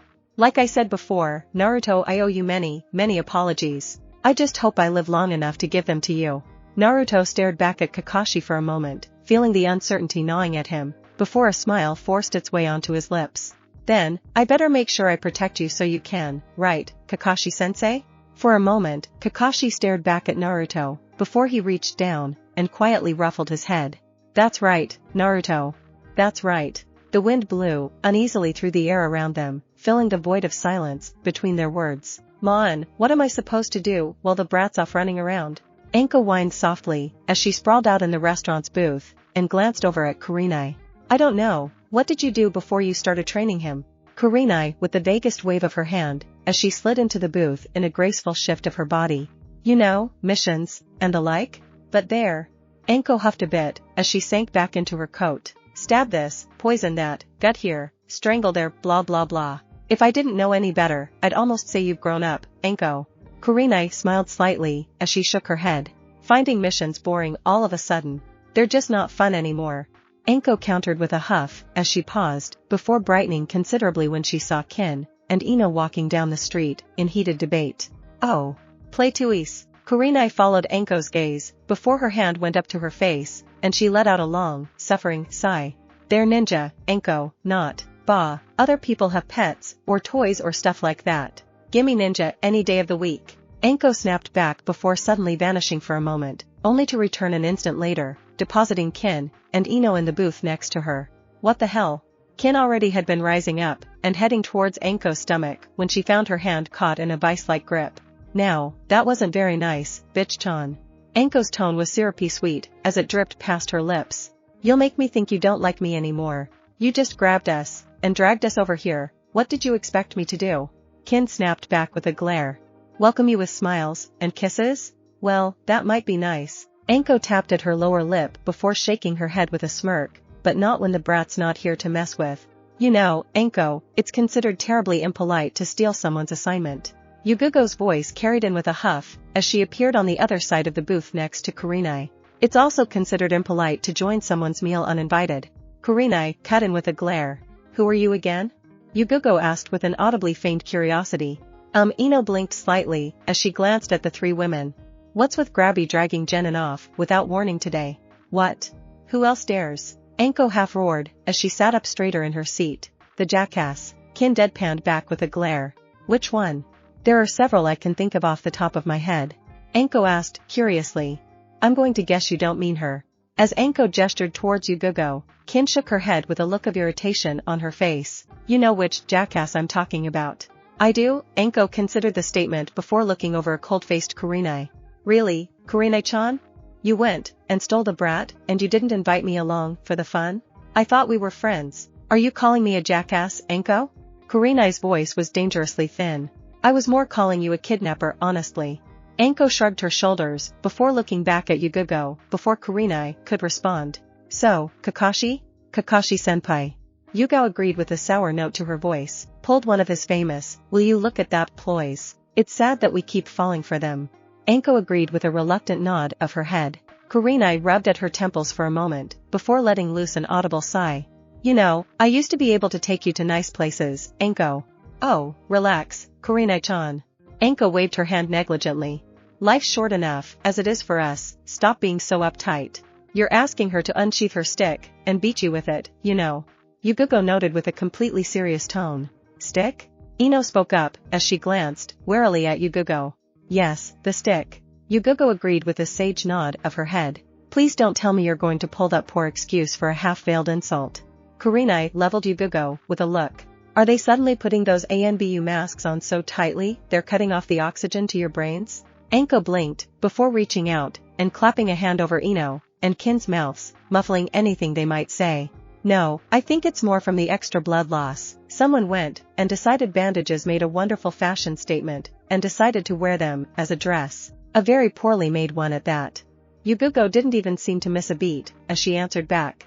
And yet, their eyes follow me, their eyes wide, their pulses quickened, and their lips run dry. Kurenai's voice was smooth, almost smoky, as it poured past her lips, and she arched her brow. Oh, wait, I forget, you never see that, as you're too busy being ignored. Why would I want all that attention, when I already have it from the only one I want? Yugugo tilted her head to the side. It's not like I find the attention I get from my man so lacking I have to look elsewhere for more. Anko's mouth hung open at that one before she turned her head in time to see the sudden light flush of crimson that colored Kurenai's cheeks. Before Kurenai could respond, Yugugo tilted her head to the side. I mean, really. It's not like Hyadius a lazy bum that I wouldn't acknowledge as being my lover. He's not afraid to spend time with me, nor does he go about making excuses as to why we're seen together. There was a pause, as she lightly tilted her head to the side. Of course, it's also not like I'm so ashamed to be seen with him that I'm making excuses myself at the same time. Kurenai's blush grew slightly on her cheeks, though she remained silent before taking a slow, deep breath, and releasing it, as she glared back at Yugugo. Not everyone finds a need to broadcast their relationship, unlike some people who like to let everyone know. I see nothing wrong with people knowing I'm in a good, healthy relationship. Yugugo countered before glancing over at Anko and the girls. Don't you agree? Do I look suicidal to you? Anko answered back with a look of disbelief. No, not particularly. Yugugo noted blandly with a shrug of her shoulders. Then what in the hell makes you think I'm going to answer that question in anything resembling an affirmative? Anko paused for a moment, before suddenly ripping her hand away from Ino's mouth. And, do you know how disgusting that is? Considering how I don't even want to think about where your hands have been, yes. Ino shuddered a bit, as she glanced at Yugugo. Why do you not like Kurenai-sensei so much? She sucks, Yugugo stated simply, and unapologetically with a shrug of her shoulders. That doesn't really answer the question. Ino frowned slightly, as she looked more closely at Yugugo. Ow. Anko ripped her hand away from Kin's, as she brought it back to her chest. You little bitch. Duh. Kin made a face, and shrugged, before looking at Ino. And I think she answered it well. She sucks, so she doesn't like her. But she doesn't really suck, Ino pointed out. I mean, she actually trains her team, and 2 of them got into the 3rd stage finals. And her Hyuga? Yugugo countered pointedly. Well, Hinata was always kind of Ino shrugging her shoulders a bit. I mean she couldn't even stand up to Sakura. Pinky? Kin clarified, as she glanced at Ino. Damn, that is pathetic. Though, at least she had some guts. It wasn't really surprising when Hinata just forfeited. Ino shrugged her shoulders a bit. Wait, when you say forfeited you mean before she even fought? Kin's eyebrows rose up on her forehead in disbelief. Then, I'm with ANBU, she does suck. I think you should remember your place, spoil it. Kurenai hissed with a cold glare at Kin. Not used to people pointing out your flaws, I take it. Kin nodded her head, and shrugged a bit, as she glanced back at Yugao. I can see why you don't like her. Well, she does have a point, generally it's preferred for spoils to do the whole scene, not her thing. Yugao pointed out with a shrug of her shoulders. Of course, considering your owner is a loudmouthed brat who never really showed anyone respect. If he doesn't like it, he can always give me a spanking. Kin agreed with an entirely too quick nod of her head. What is it with you, and spankings? Ino grumbled softly, as she caught her face in her hand, and slumped against the table. They're very enjoyable. Kin answered back, with a growing, lecherous grin on her lips. Feeling so entirely powerless, vulnerable, so completely controlled it just feels so wonderfully warm and tingly. I'll take your word for it. Ino blushed brightly, and shook her head. Kurenai stared back at Kin, her lips pressed into a thin line, before she glared at Anko. I hate you. Me? What did I do? Anko blinked innocently back at her. You brought them here. Kurenai stated flatly. So? They're amusing. Anko wrapped an arm around Kin. And she's like the little sister I never had. Ino groaned softly, and looked back at Yugao warily. You're not going to try to pull that with me, are you? Do I look like a mentally unstable, loudmouthed sadist? Yugao asked blandly, as she focused her attention onto Ino. I don't think you're a loudmouth. Ino offered hopefully. You're not going on the mission with Jiraiya, are you? Yugao noted, as she lightly tapped the portion of her mask that covered her mouth. She's not? Anko perked up, as she swirled her head around to focus on Ino. What mission? Kurenai, and Ino echoed, causing Ino to blush slightly while Kurenai arched a brow. Super important, hush-hush mission. Anko waved her hand dismissively, as she focused on Ino. So, you're going to be here, all alone. I do have a team, remember? Ino pointed out warily, as she stared uncomfortably back at Anko. A lazy one. You need some real training. Anko agreed with a nod, and a growing grin on her lips. Or, do you want to really just sit around on your ass again? Ino stared back at Anko for a moment, before letting off a whimper, as she hung her head. Damn it. What, afraid of a little one-on-one training with the crazy lady? Kin smirked at Ino even, as she struggled to get out of Anko's hold. Worse. Ino shook her head, and grumbled a bit. I think I'm going to say yes, which means I've gone completely insane. I'm not that bad. Anko pouted back at Ino, and looked at how much the brat improved. I know. Ino stated flatly, before sighing softly. Maybe if I start kicking the crap out of them, Shika and Chuji will start getting off their asses. Can't you already do that? Kin asked, curiously, as she arched a brow. I mean, you've been training with us for a month already. Ino opened her mouth a moment to answer, before shutting it, as her lips pursed thoughtfully. You know I haven't actually sparred with them since before the exam started. Oh. I'll referee. Anko grinned wildly, as she rubbed her hands together. Know where to find them? I'm sure I could find out. Ino slowly began to smile, a smile that would have looked far more at home on Anko or Kin's lips than hers. I think I'd better go find Asuma. Kurenai noted with a growing feeling of dread tingling down her spine. Good idea. Yugao agreed with a nod of her head. Did you just say what I said was a good idea? Kurenai turned her head, and stared at Yugao. Yes. Yugao agreed with a quick nod of her head. You should get your students, as well. Why? Kurenai's eyes were narrowed into suspicious little slits. So they can watch? Yugago's voice was filled with a faint innocence, as she tilted her head to the side. Why else? And so they can see how kick-ass our training methods are. Anko agreed cheerfully. And how much they're suck in comparison? Kin offered to cut in with a smirk of her own. That's, of course not. Anko fought down the slight bead of sweat that was aching to break out on her cheek. Kurenai stared back at her friend for a long moment, before hanging her head with a sigh. I liked it better when I was the only one who was teaching genin, and you were busy laughing at me for it. Sorry? Anko offered half-heartedly. I'm not. Yugao countered, before catching the stare sent her way. What, does this really surprise you? No, not really.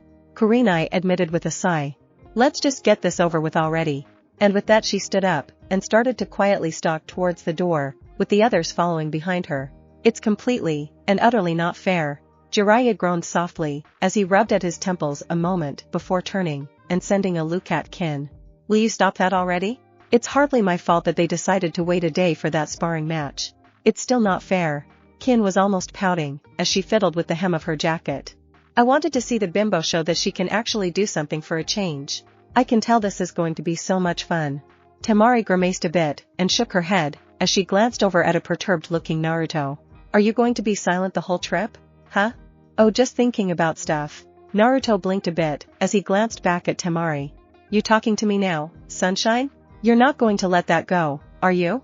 Temari grumbled softly, as she adjusted the outer layer of her clothing. Can't you at least just call me Temari? I can, but I like sunshine better. Naruto grinned slightly, as he looked back at her, before bringing his hands up to catch the back of his neck, pulling the hem of his jacket up slightly. So, this means you're over the whole you know thing? Temari stared back at him for a moment, confusion written over her face, before freezing slightly. You mean the fact that you're like Gaara? Naruto quickly cut in, as he glanced around, suddenly appearing more than a little self-conscious. Not really. She admitted quietly, as she watched him, warily out of the corner of her eye, unconsciously shifting slightly away. I mean, oh, grow up. Kin snapped irritably, as she half glared back at Temari. He acts nothing like that psycho. I mean, he's all warm, and tasty, and hard in all the right places, and Is there anything in your mind that isn't an absolute cesspool? Temari turned her head, and glared back at Kin, as her emerald eyes flashed dangerously. A few things, Kin admitted with a shrug of her shoulders, but in all honesty, I'm really not sure what they are anymore. Fantastic. Temari's voice was a sour hiss, as she took a moment to glare back at the unapologetic Kin, before turning her attention to Jiraiya. So what exactly are you planning on teaching us on this trip? Oh, I'll think of something. Jiraiya waved his hand negligently, before he glanced at Kin.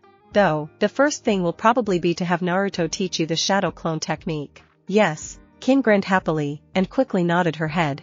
All the more chance to overwhelm him.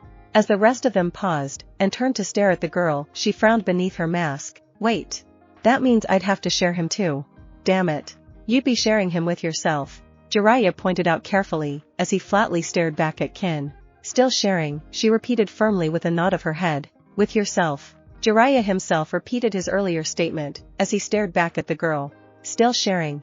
Kin stubbornly stuck to the point, as she crossed her arms about her chest. Naruto stared at her for a moment, before he turned, and looked towards where Temari's expression seemed to almost match his own with sheer disbelief. You're not going to start acting like her, are you? I really don't think I could handle another one. How many times do I have to tell you no? Temari twisted a bit, as she crossed her arms about her chest, and glared back at the boy. I don't even really particularly like you. Huh? Why not?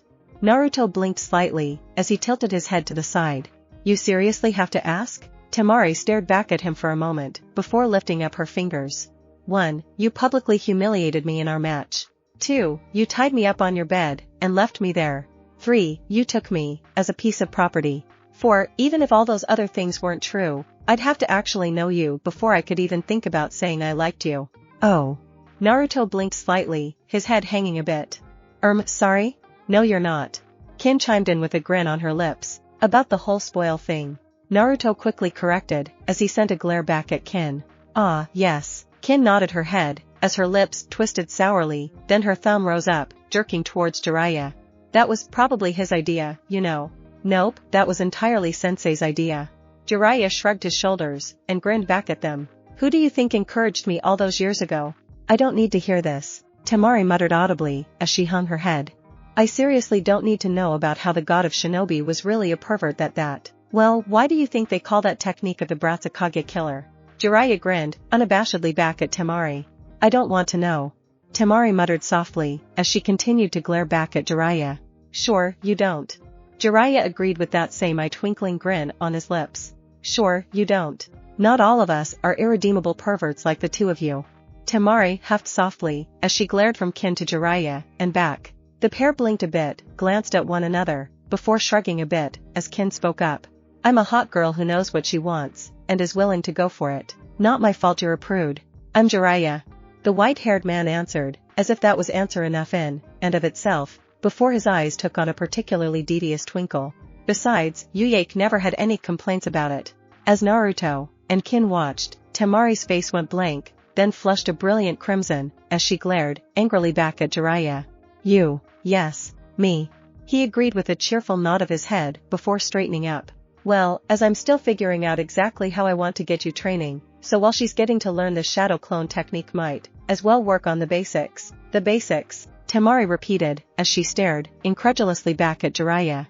Yup, the basics. Jiraiya agreed with a cheerful grin on his lips before he set a coin on his knuckles, and it suddenly began turning end over end from one side of his hand to the other, all without him moving a muscle. Unless you can do this? It's a parlor trick. Temari muttered softly, as she glared back at Jiraiya. Can you do it though? He countered back with a knowing smirk on his lips. Huffing lightly, she snatched the coin off his knuckles, or at least tried to. She found, to her annoyance, it stuck in place. Every tuck she gave, it never gave an inch beyond the slightest of give in his arm itself. I'm not going to be able to try if you don't give me the coin. The glare in her eyes only grew, as it bore into the growing smirk on the man's lips. Oh, how could you be so cruel? Trying to steal the last Rio of a poor old man? Have you no shame, no decency? Jiraiya's face was comically overdrawn, as he looked over at Naruto and Kin. Alas, however, will I survive with such individuals out to rob me of what meager possessions I have? That's not what your bankbook says. Kin smirked a bit, as she wrapped her arms about Naruto's. I'm gonna need my arm, Kin-chan. Naruto offered up, before pausing slightly, as he blinked. Wait, you've seen his bankbook? He's loaded. Kin confirmed with a quick nod of her head. Hey, that was private. Jiraiya muttered softly, as he glowered back at her. So? Kin pouted back at Naruto, though reluctantly released his arm. He glared back at her before reluctantly releasing the coin on the back of his hand, causing Temari to suddenly fall flat on her ass. Oh, whoops, bastard. Temari growled softly, as she stood up, then promptly slapped the coin on the back of her hand, and began to focus her chakra. For a moment, it seemed to slowly turn up, onto its side, before suddenly it launched back, striking Temari on her nose before bouncing onto the ground. Ow. Damn it. Temari snarled softly, as she turned around, and glared back at a suddenly grinning Jiraiya. You knew that would happen. Well, you could have been a chakra-controlled prodigy that grasped it reflexively, and knew exactly how much chakra to use. Jiraiya offered helpfully, before pausing, as he grinned. But, honestly? Yeah, the odds were on that happening eventually. The growl burned past Temari's lips, as she gave the man a long, hard glare, before lifting her chin, and bending down to pick up the coin, to try again. As Temari focused on getting the coin to dance, Jiraiya turned his head, and glared at Kin. How did you even get your hands on my bankbook? Oh, I didn't. Kin waved her hand dismissively, before stretching back. But you said. Naruto stared over at Kin, his mouth opening to protest. I lied. The two words caused Naruto to blink, as he stared back at the girl, mouth opening to comment, before she continued. I just figured it was true enough for it to seem believable. And his reaction? Jiraiya's face twisted sourly. And the reason for it? I wanted to make sure I was right? Kin shrugged her shoulders a bit, and smirked back at the man. Jiraiya grunted again before looking at a confused Naruto. Hurry up, and teach her that technique. I've got something special I want you to learn. Oh? How special? Naruto perked up, as he stared eagerly up at Jiraiya. Just an A-rank technique created by that student of mine. Jiraiya offered casually, as he glanced off into the distance. Unless, you don't think that's cool enough. Awesome. Naruto whooped eagerly, practically leaping into the air. Take that, Sasuke, you stuck-up bastard. Kin looked oddly towards Naruto for a moment, before her eyes fell back on Jiraiya, a brow arched up. Grinning, Jiraiya winked back at her. Nodding her head slightly, she turned back to Naruto, and let an amazingly soft smile curl over her lips. So, Naruto-sama, about that technique? Sasuke ran for everything she was worth. He was nearby. So close she could practically taste him. Behind her, her sensei was being taken to the hospital for treatment from Itachi's assault. Mangekyo Sharingan. It echoed through her mind, eating at her thoughts, as she remembered the hell Itachi had inflicted on her when he'd unleashed its power upon her. 3 days, experiencing whatever that man desired. Whatever it had been, Kakashi had barely been able to move. A part of her mind hissed to her that she wasn't ready for this. It told her she wasn't up to it. It reminded her about Kakashi, how he'd already failed. How, if he didn't have the power to stop Itachi, what hope did she have? But she didn't care. All she needed was an instant, one shot to shove a Chidori straight into that monster's chest. He wanted to see hatred? Oh, she'd show him hate. So, she ran, her Sharingan a crimson burn in her eyes focusing, following the faintest of trails that she could only just barely make out. He wouldn't escape her. Not this time. She would hunt him down. She would avenge them. She would end him. Ugh, stupid old pervert, why'd he have to go, and run off like that? Naruto grumbled softly, as he glanced around the otherwise empty room they found themselves in after they'd stopped for the day. I mean, we'd barely left Konoha, and he's already off perving on some random woman. He tells me that story, and what does he do the first time he sees a pretty woman? Temari was muttering next to him, still trying to focus on slowly moving the coin across her knuckles. She's not even that pretty. Kin took a moment, glancing from Temari to Naruto, then back again before her lips twitched just slightly. You know, if I didn't know any better, I'd swear you two were related. Both figures turned their heads, first towards Kin, then towards each other, before twitching visibly. What? Kin grinned at them both. You both got the same hair color. Admittedly, Sunshine's more sadistic, which isn't saying much all things considered, and Naruto-sama is much better looking, but, you're calling the runt better looking than me? Temari twitched slightly, as she suddenly oriented her foul look onto Kin. Would you really want me to find you better looking? Kin countered back blandly, before pausing, as she lightly rubbed her chin. Though, that would explain a few things. Temari flushed lightly, as she opened her mouth, as if to glare back at Kin, only to snap it shut with a growl. Naruto looked between the two of them, before he buried his face in his palm. Do you two have to fight all the time? Yes. It echoed in unison, as they both turned their heads, and glared at Naruto. Suddenly, an insistent knocking rapped against the room door, causing the group to turn their attention towards it. Frowning slightly, Naruto turned towards the girls. Do you think the old pervert is finished already? Kin snickered, audibly at that, as she looked back at Naruto. Oh, damn, that was... Temari's own lips twitched a bit, as she nodded her head. Well, you know what they say about guys who are always bragging about things like that. Oh yeah. Kin agreed, nodding her head before frowning a bit, as the knocking only grew louder. Ugh, they really want us to open up, don't they? When the others were looking at her expectantly, she blinked lightly, and quickly crossed her arms about her chest. Hey! I didn't volunteer to open it or anything. You brought it up. Temari pointed out with a cold smirk on her lips. You expect me to do it? Naruto arched his brow, and smirked, smugly, as he crossed his arms about his chest. Damn it. Kin muttered softly, as she started to stand up, only suddenly a muffled shout reached them through the less than thick walls. Itachi! Wait, wasn't that? Kin blinked slightly, as she turned to stare at the door. Sasuke! Naruto's eyes widened, as he suddenly shot up, and threw the door open, just in time to feel Sasuke's body slamming into him, and throwing them both back into the room. Well, I guess that's one way to find him. A massive figure in a billowing black cloak, decorated in red clouds, grinned down the four figures with sharp, triangularly shaped teeth, and a blue-skinned, shark-like face. I thought you'd be harder to track down, Nine-san. Naruto froze at those words, as he reflexively held Sasuke protectively about the chest. Who the hell are you? Itachi, Sasuke hissed, struggling up against Naruto's grip, as her eyes locked on the slim figure standing behind the first. You know, that one looks kinda like you, Itachi-san. The much taller figure noted, as he adjusted his grip on the bandage-covered sword in his hand almost, as long as he was tall. I didn't think you were the type to leave a job unfinished. Sasuke. Itachi stepped forward, his face masked by his cloak save for the dull boredom in his eyes. I see you've taken to a lowly existence after all.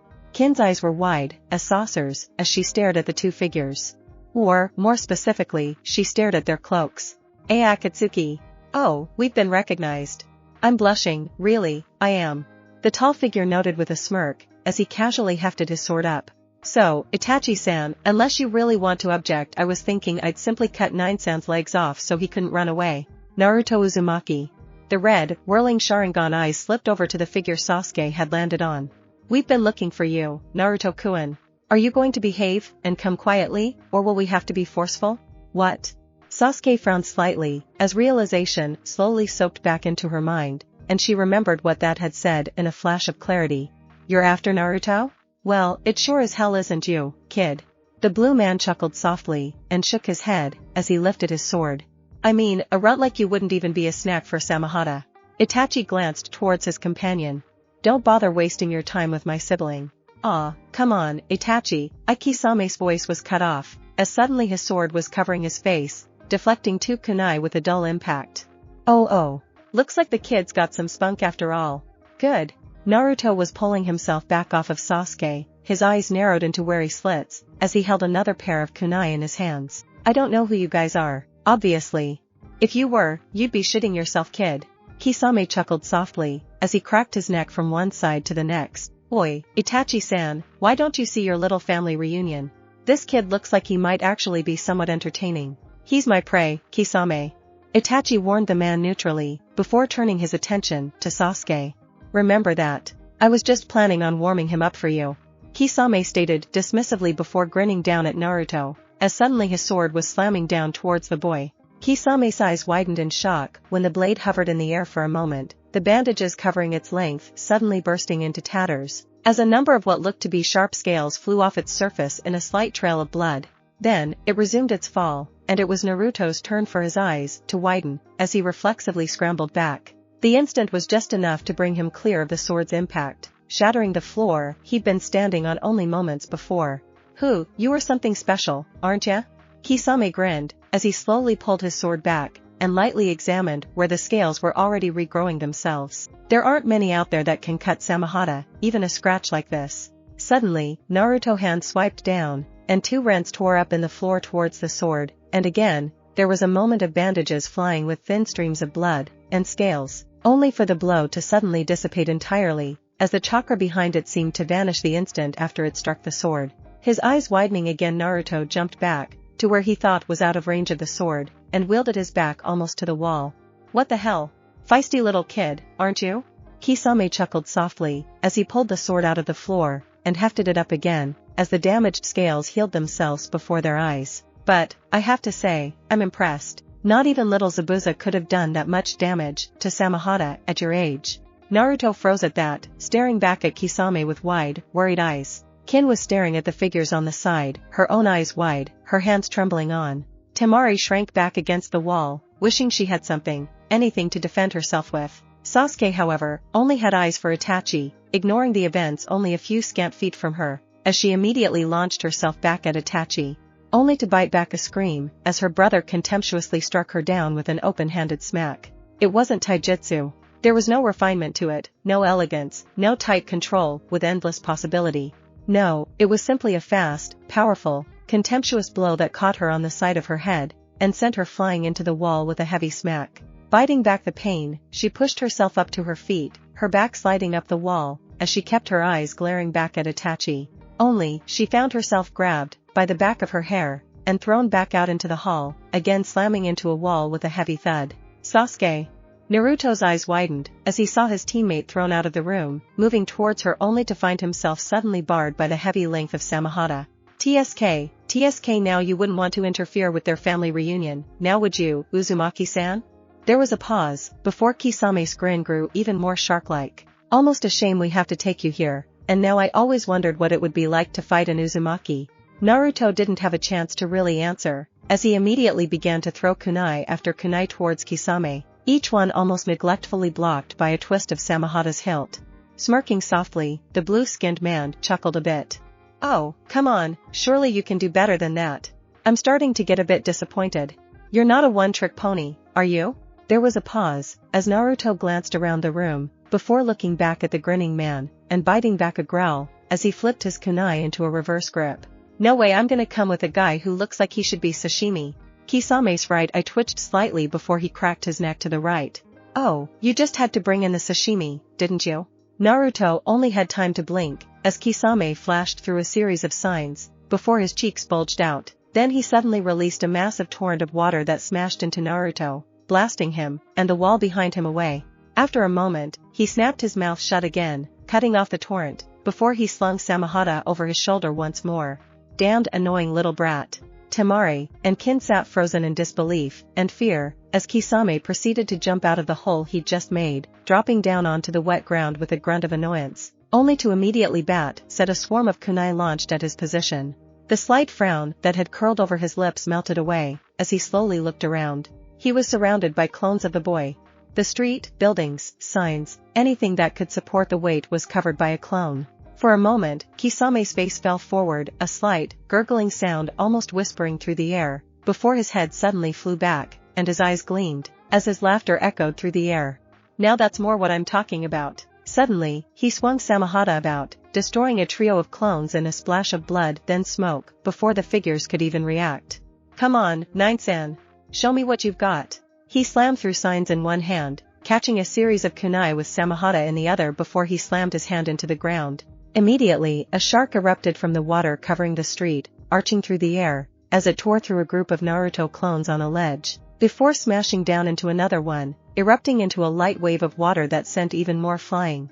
Grinning viciously, he twisted his sword about, and suddenly another group of Naruto disappeared into a spray of blood and smoke. Another followed them a moment later, as Kisame's elbow slammed down, catching the head of a clone trying to sneak up on him, smashing it, shattering its skull before it too would vanish. Every time Naruto came even somewhat close enough to bring his techniques or weapons to strike at Kisame, Samehada would be there, blocking him, destroying his clones, or creating an opening for Kisame to bring his free arm into play. Then, he apparently decided to mix things with us. Clones found themselves disarmed, occasionally literally, as their weapons were then turned back onto themselves. Several fell to the ground long enough to twist in agony at being impaled by their own kunai before dispersing. Others never made it, as in one occasion, as Kisame managed to grab hold of one clone's elbow, then shove its hand through the chest of another before smashing the surviving one's head beneath his heel. Still grinning, he grabbed one clone by the back of its neck, then slammed its face into another clone with enough impact to snap both necks. Naruto flinched back, as he could feel the memories pouring into him of the numerous, vicious, and efficient ways his clones were being dispatched, before he suddenly shot straight up. "Hey! What are you, some kind of pervert? Just trying to answer the age-old question, will someone's head fit up their ass?" Kisame was grinning back at him, before his head canted back, and he suddenly expelled a bullet of water out of his mouth, the action throwing the clone that was falling towards him another 30 feet into the air, before dissipating. "Of course, they keep going poof before I can really figure it out. Try to have a bit more stomach, kid. You're insane." Naruto helped, as he felt the street crack from another water bullet shot out of Kisame's mouth, reflexively throwing another, apparently easily deflectable kunai at the man. "I mean, seriously. Zabuza wasn't this crazy." "Oh?" Kisame paused after blasting another water bullet at Naruto, only for this one to split in two, and splash harmlessly around him. "Met little Zabuza, did you? How is he doing anyway?" Naruto paused for a moment, frowning lightly, as he crouched, warily down, another kunai brought up defensively in front of him. "He's dead." "Really? Damn, that's a pity. He had potential." Kisame actually looked disappointed, as he shook his head. "Who did it then, you?" "I only saved Kakashi-sensei from him the first time he attacked us, and fought Haku the second." Naruto shifted back, his body coiling in preparation. Kisame's smirk dimmed for an instant, as he suddenly flicked his wrist, and one of the Naruto clones' throats disappeared in a splatter of crimson. "Huh, you actually did meet him then. Go figure, I thought the rumors of his death were just him going into hiding again." Naruto glanced away a moment before looking back at where Kisame had pulled his arm back, ready to use Samehada in a backhand swing against another clone. Then, there was a sudden explosion of black fire, riding out of the wall of the inn. A moment later, Itachi was suddenly standing next to Kisame. "We need to leave. Now." Itachi's voice was calm, even, as he turned his head to glance back towards the inn, then back to Kisame. "Why?" It was getting interesting. Kisame cocked his head to the side, as he looked back at Itachi curiously. "And I thought you were going to be dealing with your little family reunion." "Dealt with," Itachi stated flatly, as the black flames suddenly vanished from the hole they'd burned through. "That isn't the problem. What did you do to Sasuke, you freak?" Naruto demanded with a glare at Itachi. "What is then?" Kisame asked curiously, as he ignored Naruto's outburst, before suddenly jumping back, as Jiraiya slammed into the spot he'd just been standing in, a spiraling sphere of chakra eating into the street. "Oh, him. Yes, him."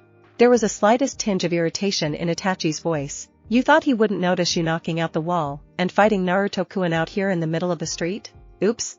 Kisame shrugged slightly, as he brought Samehada up to block a trio of kunai Naruto had launched at him. "Sorry, wanted to see what the brat could do. Besides, it's just one old man." "One old man?" Jiraiya huffed, as he stood up, his hands suddenly spread wide, as he took up a kabuki-esque pose. "I am the great Jiraiya. One of me is worth an entire army." "Kisame, look back up at the inn." Itachi spoke very carefully, as if speaking to a young child, as he suddenly faded away from the blow Jiraiya had launched. As soon as he finished his speech. "Do you notice anything missing?" Weren't there Amaterasu flames there a second ago?" Kisame blinked for a moment. "I thought those wouldn't go out without you making them for 7 days and nights? Apparently, it's never been tested against perverted toad hermits." Itachi noted blandly, as he blurred away from another strike from Jiraiya. Now, can we please go? I used Tsukuyami again, and then had to use Amaterasu to escape. Hey! Quit ignoring me! Naruto shouted out, before yelping, as Kisame appeared in front of him, Samahata blocking his reflexive defense yet again, as he could feel the chakra pulled out of his body. It's been fun, kid, but, next time? Try to put a little spirit into it. Kisame grinned, before vanishing again, just as he batted Naruto into the air with his sword, sending him flying back towards the inn. Naruto bit back a scream, as he could feel the way Samahata's scales shaved through his clothes, reducing them to tatters on his chest. He struggled to twist himself around, but he was just moving too fast, the blow leaving him dazed and disoriented. Then, suddenly he could feel someone catching him, before the momentum stopped in a sudden, almost jarring way. Looking up, he could see Jiraiya holding on to him, staring grimly off into the distance. Biting his lower lip, he looked at the man a moment, before looking away. Are they gone? Yeah, kid, they're gone. Jiraiya frowned, as he examined Naruto's chest. Come on, let's get you bandaged up. Dynamic entry, take 2. Guy suddenly struck down into the earth in front of the pair, as he stood, legs spread wide. Konoha's beautiful green beast has arrived. Too late. Jiraiya muttered, as he started walking back towards the inn with Naruto. Hey, what did Itachi mean by he'd settled things? Is it Sasuke? Naruto shifted nervously, as he looked up at Jiraiya. Sasuke's alive. Jiraiya answered back quickly. Beyond that, well, we'll see. Itachi used a particularly nasty word. Oh, and the girls? Naruto shifted again, as he fought to ignore the pain burning across his chest. They're fine. Those two just ignored them completely. Jiraiya shook his head, and frowned a bit. Though, I don't think we're getting the deposit back on the room. Naruto stared up at Jiraiya for a moment, before looking away. I couldn't do anything to him. He treated me like I wasn't even out of the academy. That's the level you're going to have to reach in order to survive, kid. Jiraiya glanced towards the way the two missing nin had vanished. To be able to beat ninja strong enough to be a Kage, but Orochimaru Sasuke, and I managed to make Naruto begin to protest, as he looked away. Your little encounter in the training ground, right? Jiraiya shook his head, and looked away. He was testing Sasuke, Naruto. That's all. Just testing. Naruto stared at Jiraiya for a moment, before realization slowly seeped in, and his lips pulled down into a frown. There was a silence hanging in the air, as Naruto was laid out on the bed by Jiraiya, before the middle-aged man turned his attention towards the staring girls. Are you two just going to stand there, or are you going to do something useful, like finding some bandages for the brat?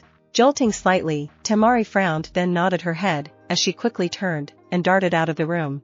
Kin, however, seemed frozen, staring from Naruto to the gaping hole in the wall. Frowning at her inaction, Jiraiya let a slight trickle of killer intent leak into the air, as he spoke. Something you want to say, girl?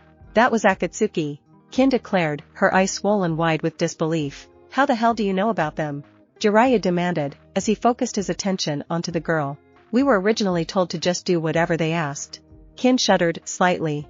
Or course, he always put it, as we could not cooperate, but they'd probably kill us in that case. Then, suddenly, one day he was unbelievably angry, and told us that if we ever saw any of those cloaks, we were to run, and if we couldn't, we'd best kill ourselves. Jiraiya snorted softly, and shook his head. Like they'd let you. What else did he tell you? Nothing. Kin responded quickly, before shifting slightly, but the rumors. What rumors? Jiraiya cut in, as he narrowed his eyes into slits. That they scared him. That they were a group of ninja strong enough that he was only a member, not the leader. That he had to run from them, to hide from them in order to stay alive. Kin shifted uncomfortably, as she looked away. They said a lot of things. Yeah, sounds about right. Jiraiya shook his head, and glanced back towards a wide-eyed Naruto. Those two that were here? Both of them are considered two of the most dangerous nin alive. Itachi Uchiha, well, he killed his clan.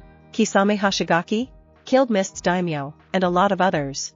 And those are just two. There are rumors that there were 10 of them total, before Orochi's parting of ways. Naruto started to speak, only to have Jiraiya cut him off with a snap of his hand. You're lucky he just wanted to play with you. From what I understand, Kisame in particular is almost perfectly suited for taking on. Straight power won't work against him.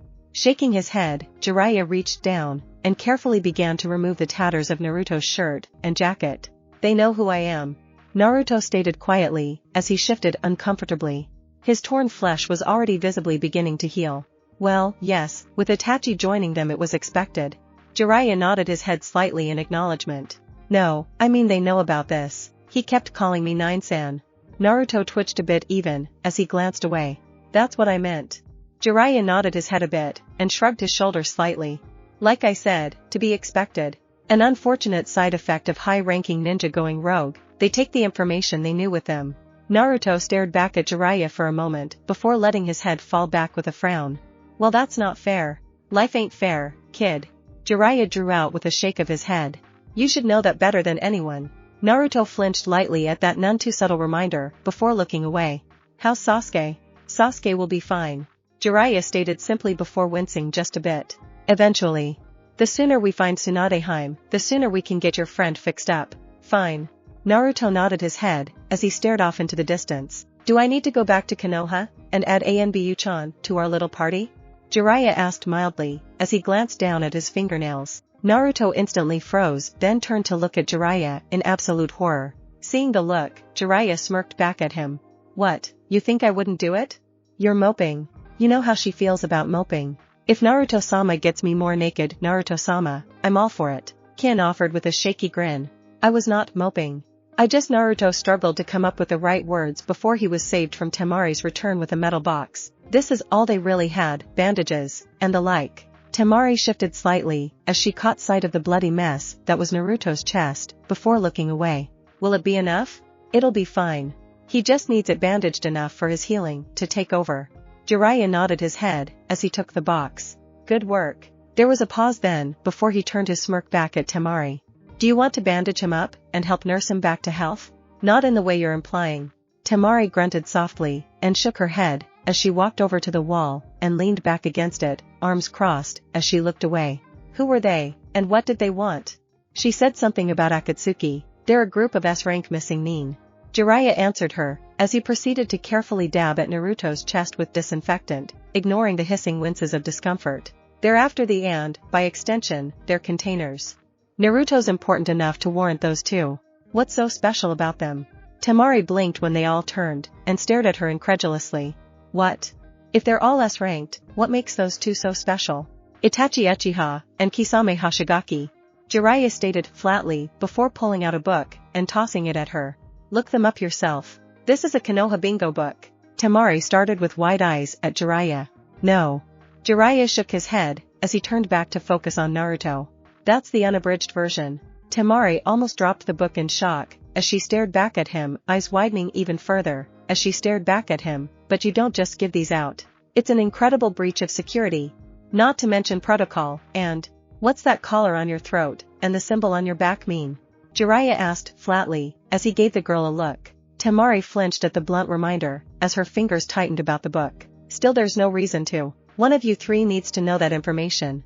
Jiraiya stated simply, as he turned his attention back to Naruto. Obviously that's not going to be Naruto. Hey! Naruto protested, as he glared at Jiraiya. And Kin over there would get bored too quickly. Not to mention she has other things to focus on for now. Jiraiya continued without skipping a beat before pausing, glancing at Kin for a protest. Well, you do have a point. It is a bunch of boring information. Kin admitted with a wince, as she shrugged her shoulders. So, that leaves you. Jiraiya concluded, as he looked back at Temari. You're supposed to have a working brain behind that pretty face, time to prove it. But what about the training? Temari protested again, as she stared back at Jiraiya. Who said you were going to stop? Jiraiya paused, before grinning viciously back at her. I want you to be able to read a report, while moving a coin, and then recite it back to me. All while never stopping. That's it. Temari's eyes widened in shock, as she stared back at Jiraiya.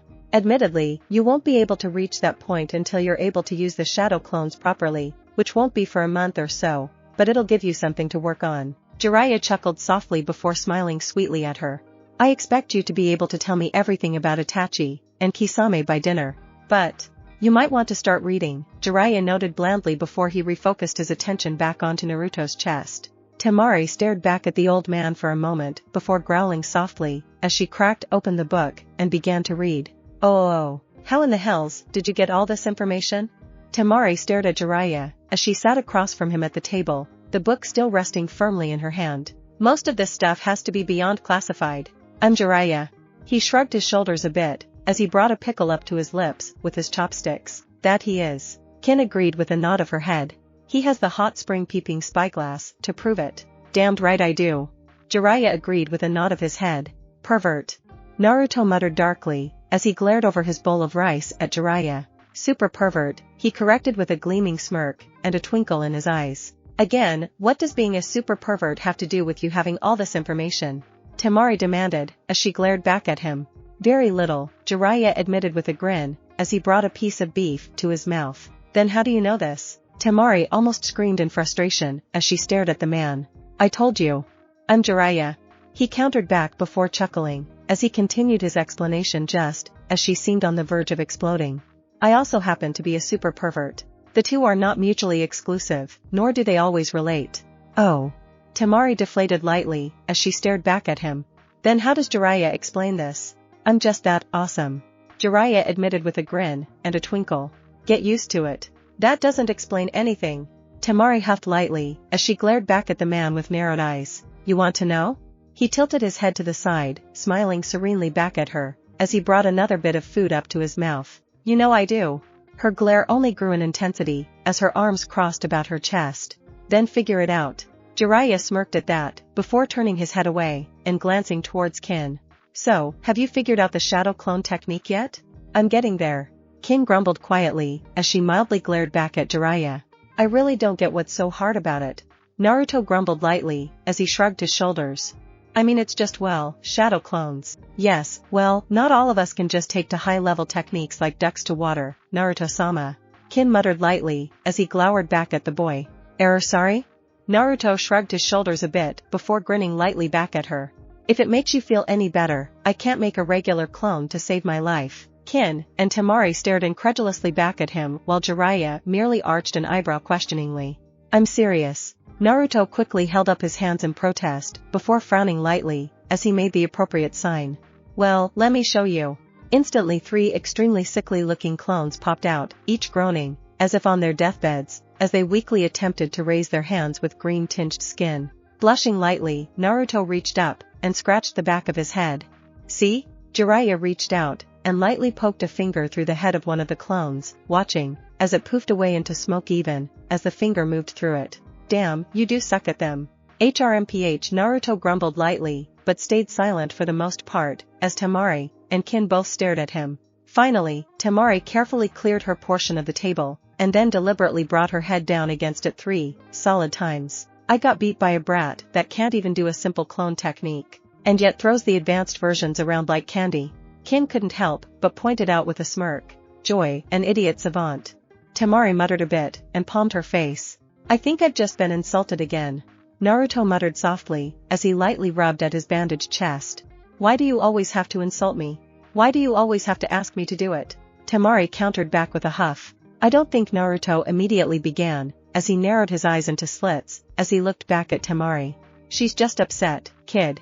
Give her time, and she'll eventually cool down. Jiraiya chuckled, as he brought a saucer of sake up to his lips. Now, before I go, and take care of my research for the evening, you're going peeping again? Naruto grumbled lightly, as he crossed his arms about his chest, and glared back at the man. Depends, have you managed to pop a balloon yet? He paused for a moment, then pointed his finger towards Kin. Have you mastered the first principles of layering, or the shadow clone technique? He shifted his finger over to Temari. Have you memorized that book yet? No? Then yes, I'm going to go peeping until you need some extra instruction. How am I supposed to have popped one if you won't tell me how it's done? Naruto grumbled a bit, as he glared back at Jiraiya. I already showed you. Now you get to practice it and, based on your progress, I'll give you a hint on the next step. Jiraiya grinned back at him, but for now practice. And that leaves me free to go get what I need to do myself. Done. Jerk.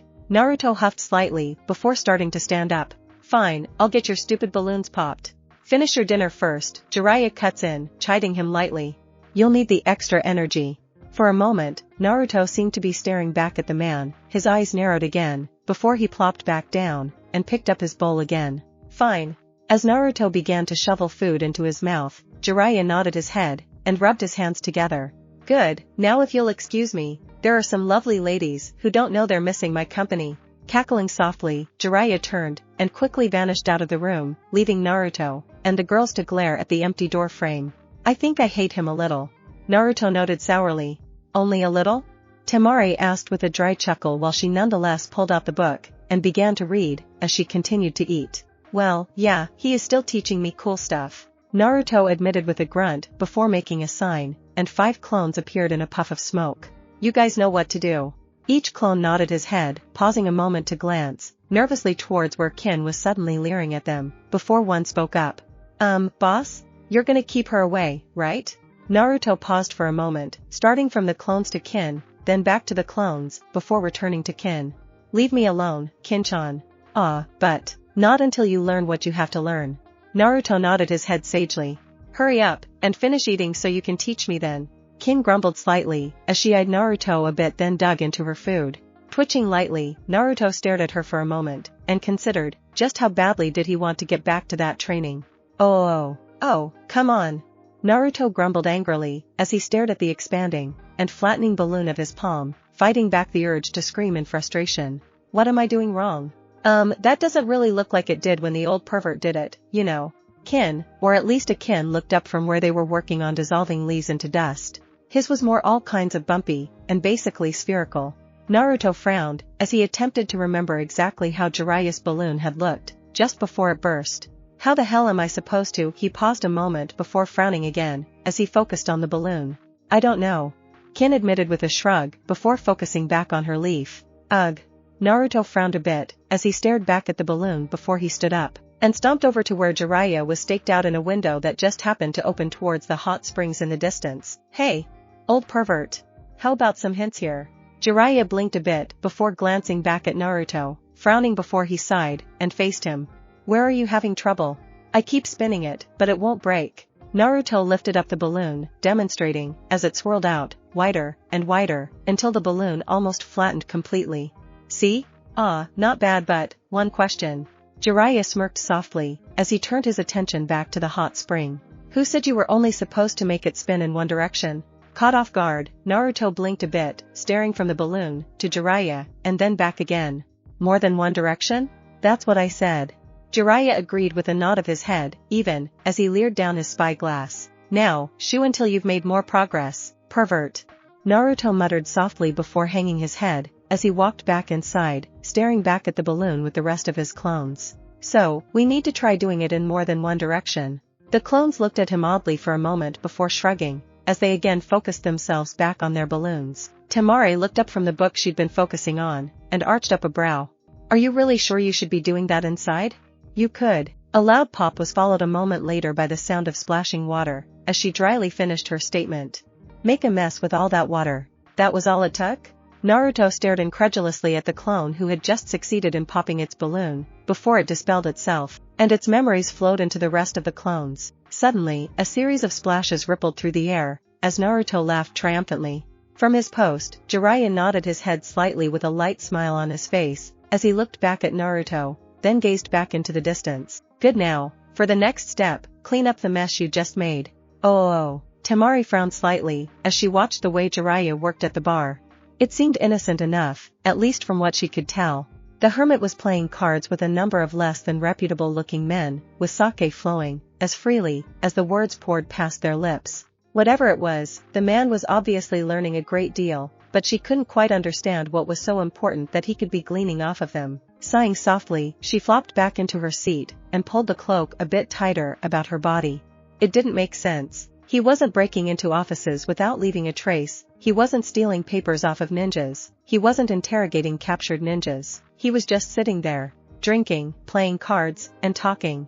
But still she watched, hoping to catch something to give her a better idea of what it was Jiraiya was doing. Some sleight of hand, some misdirection, anything that would tell her he was actually doing the things that spymasters were supposed to be doing. Only, he wasn't. It was maddening. When he finally broke from the table, after many hours, and swaggered over to take a seat, she could barely restrain the glare that wanted to consume the man in a burst of hungering flames. So, what have you learned? Now her look turned incredulous, as she stared back at the man, her mouth loosening in shock, before finally she managed to speak. You have to be joking. He looked at her for a moment, disappointment flashing across his face, as he slowly shook his head. Does it look like I'm joking, sunshine? It looks like you're drunk, she stated flatly, as she gave the man a hard look. Well, then you obviously suck at looking underneath. Jiraiya shook his head, as he took a sip from his sake. What else did you notice? You didn't do anything but talk. Temari hissed in frustration as she glared back at the man. You didn't steal anything, you didn't get anything, you didn't pass on any messages, and you didn't get any in turn, you just sat there, drinking, and playing cards. I also won a fair sum of money. Jiraiya smirked softly as he took another sip of sake. And really, didn't they tell you about cultivating contacts in your training? That it was done. Tsunade hasn't really been in a position to do much espionage in decades. Temari snapped back with a light glare. Konoha always had cheaper rates, and that bastard of a daimyo favors you. You're a part of Konoha now, too, sunshine. Jiraiya chuckled a bit, and Riley shook his head. And you have a lot to learn if you're going to have hope if you keep up. Keeping up? What are you talking about? Temari stared back at him in confusion, as her brows knitted together. Your father managed to screw Tsunade up pretty badly. The daimyo made it worse, but your father, Jiraiya shrugged his shoulders a bit. As you might have noticed, not the brightest of guys. Thank you so much for pointing that out. Temari hissed sourly, as she glared back at Jiraiya. The truth. He shrugged his shoulders a bit, and shook his head. Look, sunshine, not everything is what it appears to be. You should have at least been taught that, yes? At her sour nod, and glare, he nodded his own head, and sipped his sake. Now those men, well, 2 of them at least, happen to work for the local oyabun. The other is supposed to work for the town watch, but he's crooked, as bent wire. Temari stared back at him for a moment, just staring at him before finally speaking again. And? Do I really have to spell it out for you, girlie? Jiraiya sighed softly, and shook his head. We're looking for Tsunadeheim. Every oyabun worth his salt has her in his debt. They also all keep track of her. So, if we want to find her, why waste your time tracking down your own leads when you can just get the people who already did it to tell you? But that's when Temari stared at Jiraiya for a moment, before her face twisted in displeasure. So stupid. The information could be false, they could be leading you into a trap, they could. It's called being efficient. Jiraiya rolled his eyes, and took a sip of his sake. And learned how to read people. A very, very necessary skill, for a ninja. They could still be Temari, and began to protest. Here's the thing, sunshine, despite what you might think, most people don't lie. Jiraiya chuckled softly, as he leaned back. And if you know what you're looking for, you can tell when they do. Most people, though, don't lie, they simply omit things, which you have to learn to listen for so you can find out what they don't want you to know. But that doesn't make sense. Why wouldn't they just lie about it? Temari frowned a bit, as she stared back at him. Because lies are easier to ferret out than simply not saying something. Jiraiya chuckled softly, as he set the sake down. Besides, what does it cost them to tell me? But you could be someone that or Temari struggled to come up with a reason, staring back at him with widening eyes. People are too quick to assume espionage is all about clandestine activities, shadows, and torture. He grinned back at her. That's actually really a small part. Most information just requires you to talk to the right person, at the right time. If they have nothing to lose by you learning it, or they think they don't, why wouldn't they tell you? She opened her mouth to retort, before frowning slightly, as it took her a moment to actually come up with a reason. You could be coming after her in a way that would damage their investment. I'm a well-known, and long thought to be retired Konoha nin, known as her former teammate, and friend. Jiraiya chuckled a bit. What would I want with harming her? Temari frowned slightly, as she looked back at him. But, how do they know you're really that Jiraiya? Years, and years, my girl. Years, and years. Jiraiya chuckled softly, as he tapped the side of his nose. A good network takes time to build up. A lot of trust, a lot of familiarity. There was a pause, as he looked away for a moment. And it can cost you, oh, can it cost you? She stared at him for a moment in confusion, opening her mouth, only to find she had nothing to really say, yet again. Well, you've managed to fail your first lesson miserably. Jiraiya noted, as he shook his head, causing her to blush. Disappointing. Not unexpected, but disappointing. Hopefully you'll do better on your future ones. Come on, let's go back to the inn. Still blushing, Temari stood with him, and followed, a frown etched on her lips, her thoughts racing. The greatest of them being, why was he telling her this? Oh. Kin focused her attention on the leaf in front of her, and smiled, as it simply crumbled into dust under the action. Next to her, Jiraiya nodded his head in approval. Good, now do the same to this. He dropped a rock into her hand, and grinned back at her when she frowned. A rock? She grumbled a bit before focusing on it and, just like the leaf, it too crumbled into dust. At his curious expression, she shrugged her shoulders. I got bored with just working on leaves. Well, that makes it a bit easier. He nodded his head, and grinned softly, as he handed her another rock. Next step, stroke by stroke, Write your name in the rock, just your name, nothing more, as thin as you can make it. Kin frowned slightly, holding up the rock in her hand, focusing on it only to wince, as it suddenly seemed to half dissolve under the first touch of her chakra. That could take some time. The admission was completely grudging, as it left her lips with a twist of disgust, before she grumbled a bit, and made another group of clones. You know what to do. Yes, that's the point. Now then, while they're off doing that, start with the first principles of layering, and how you make them interact. He nodded his head, and crossed his arms about his chest. You didn't say anything about the application. Kin's eyes widened, staring back at him with a slightly panicked look on her face. And yet, I'm still telling you to tell me. Jiraiya nodded his head, and just smiled back at her. I'm evil like that, haven't you noticed? Yes. She almost spat out the words with a grunt. I have. Oh. Jiraiya groaned softly, as he stared at the growing pile of busted rubber balls surrounding a sheepish-looking Naruto, even as he rubbed at his temples. Are you trying to bankrupt me here, kid? No, not really. It's just hard.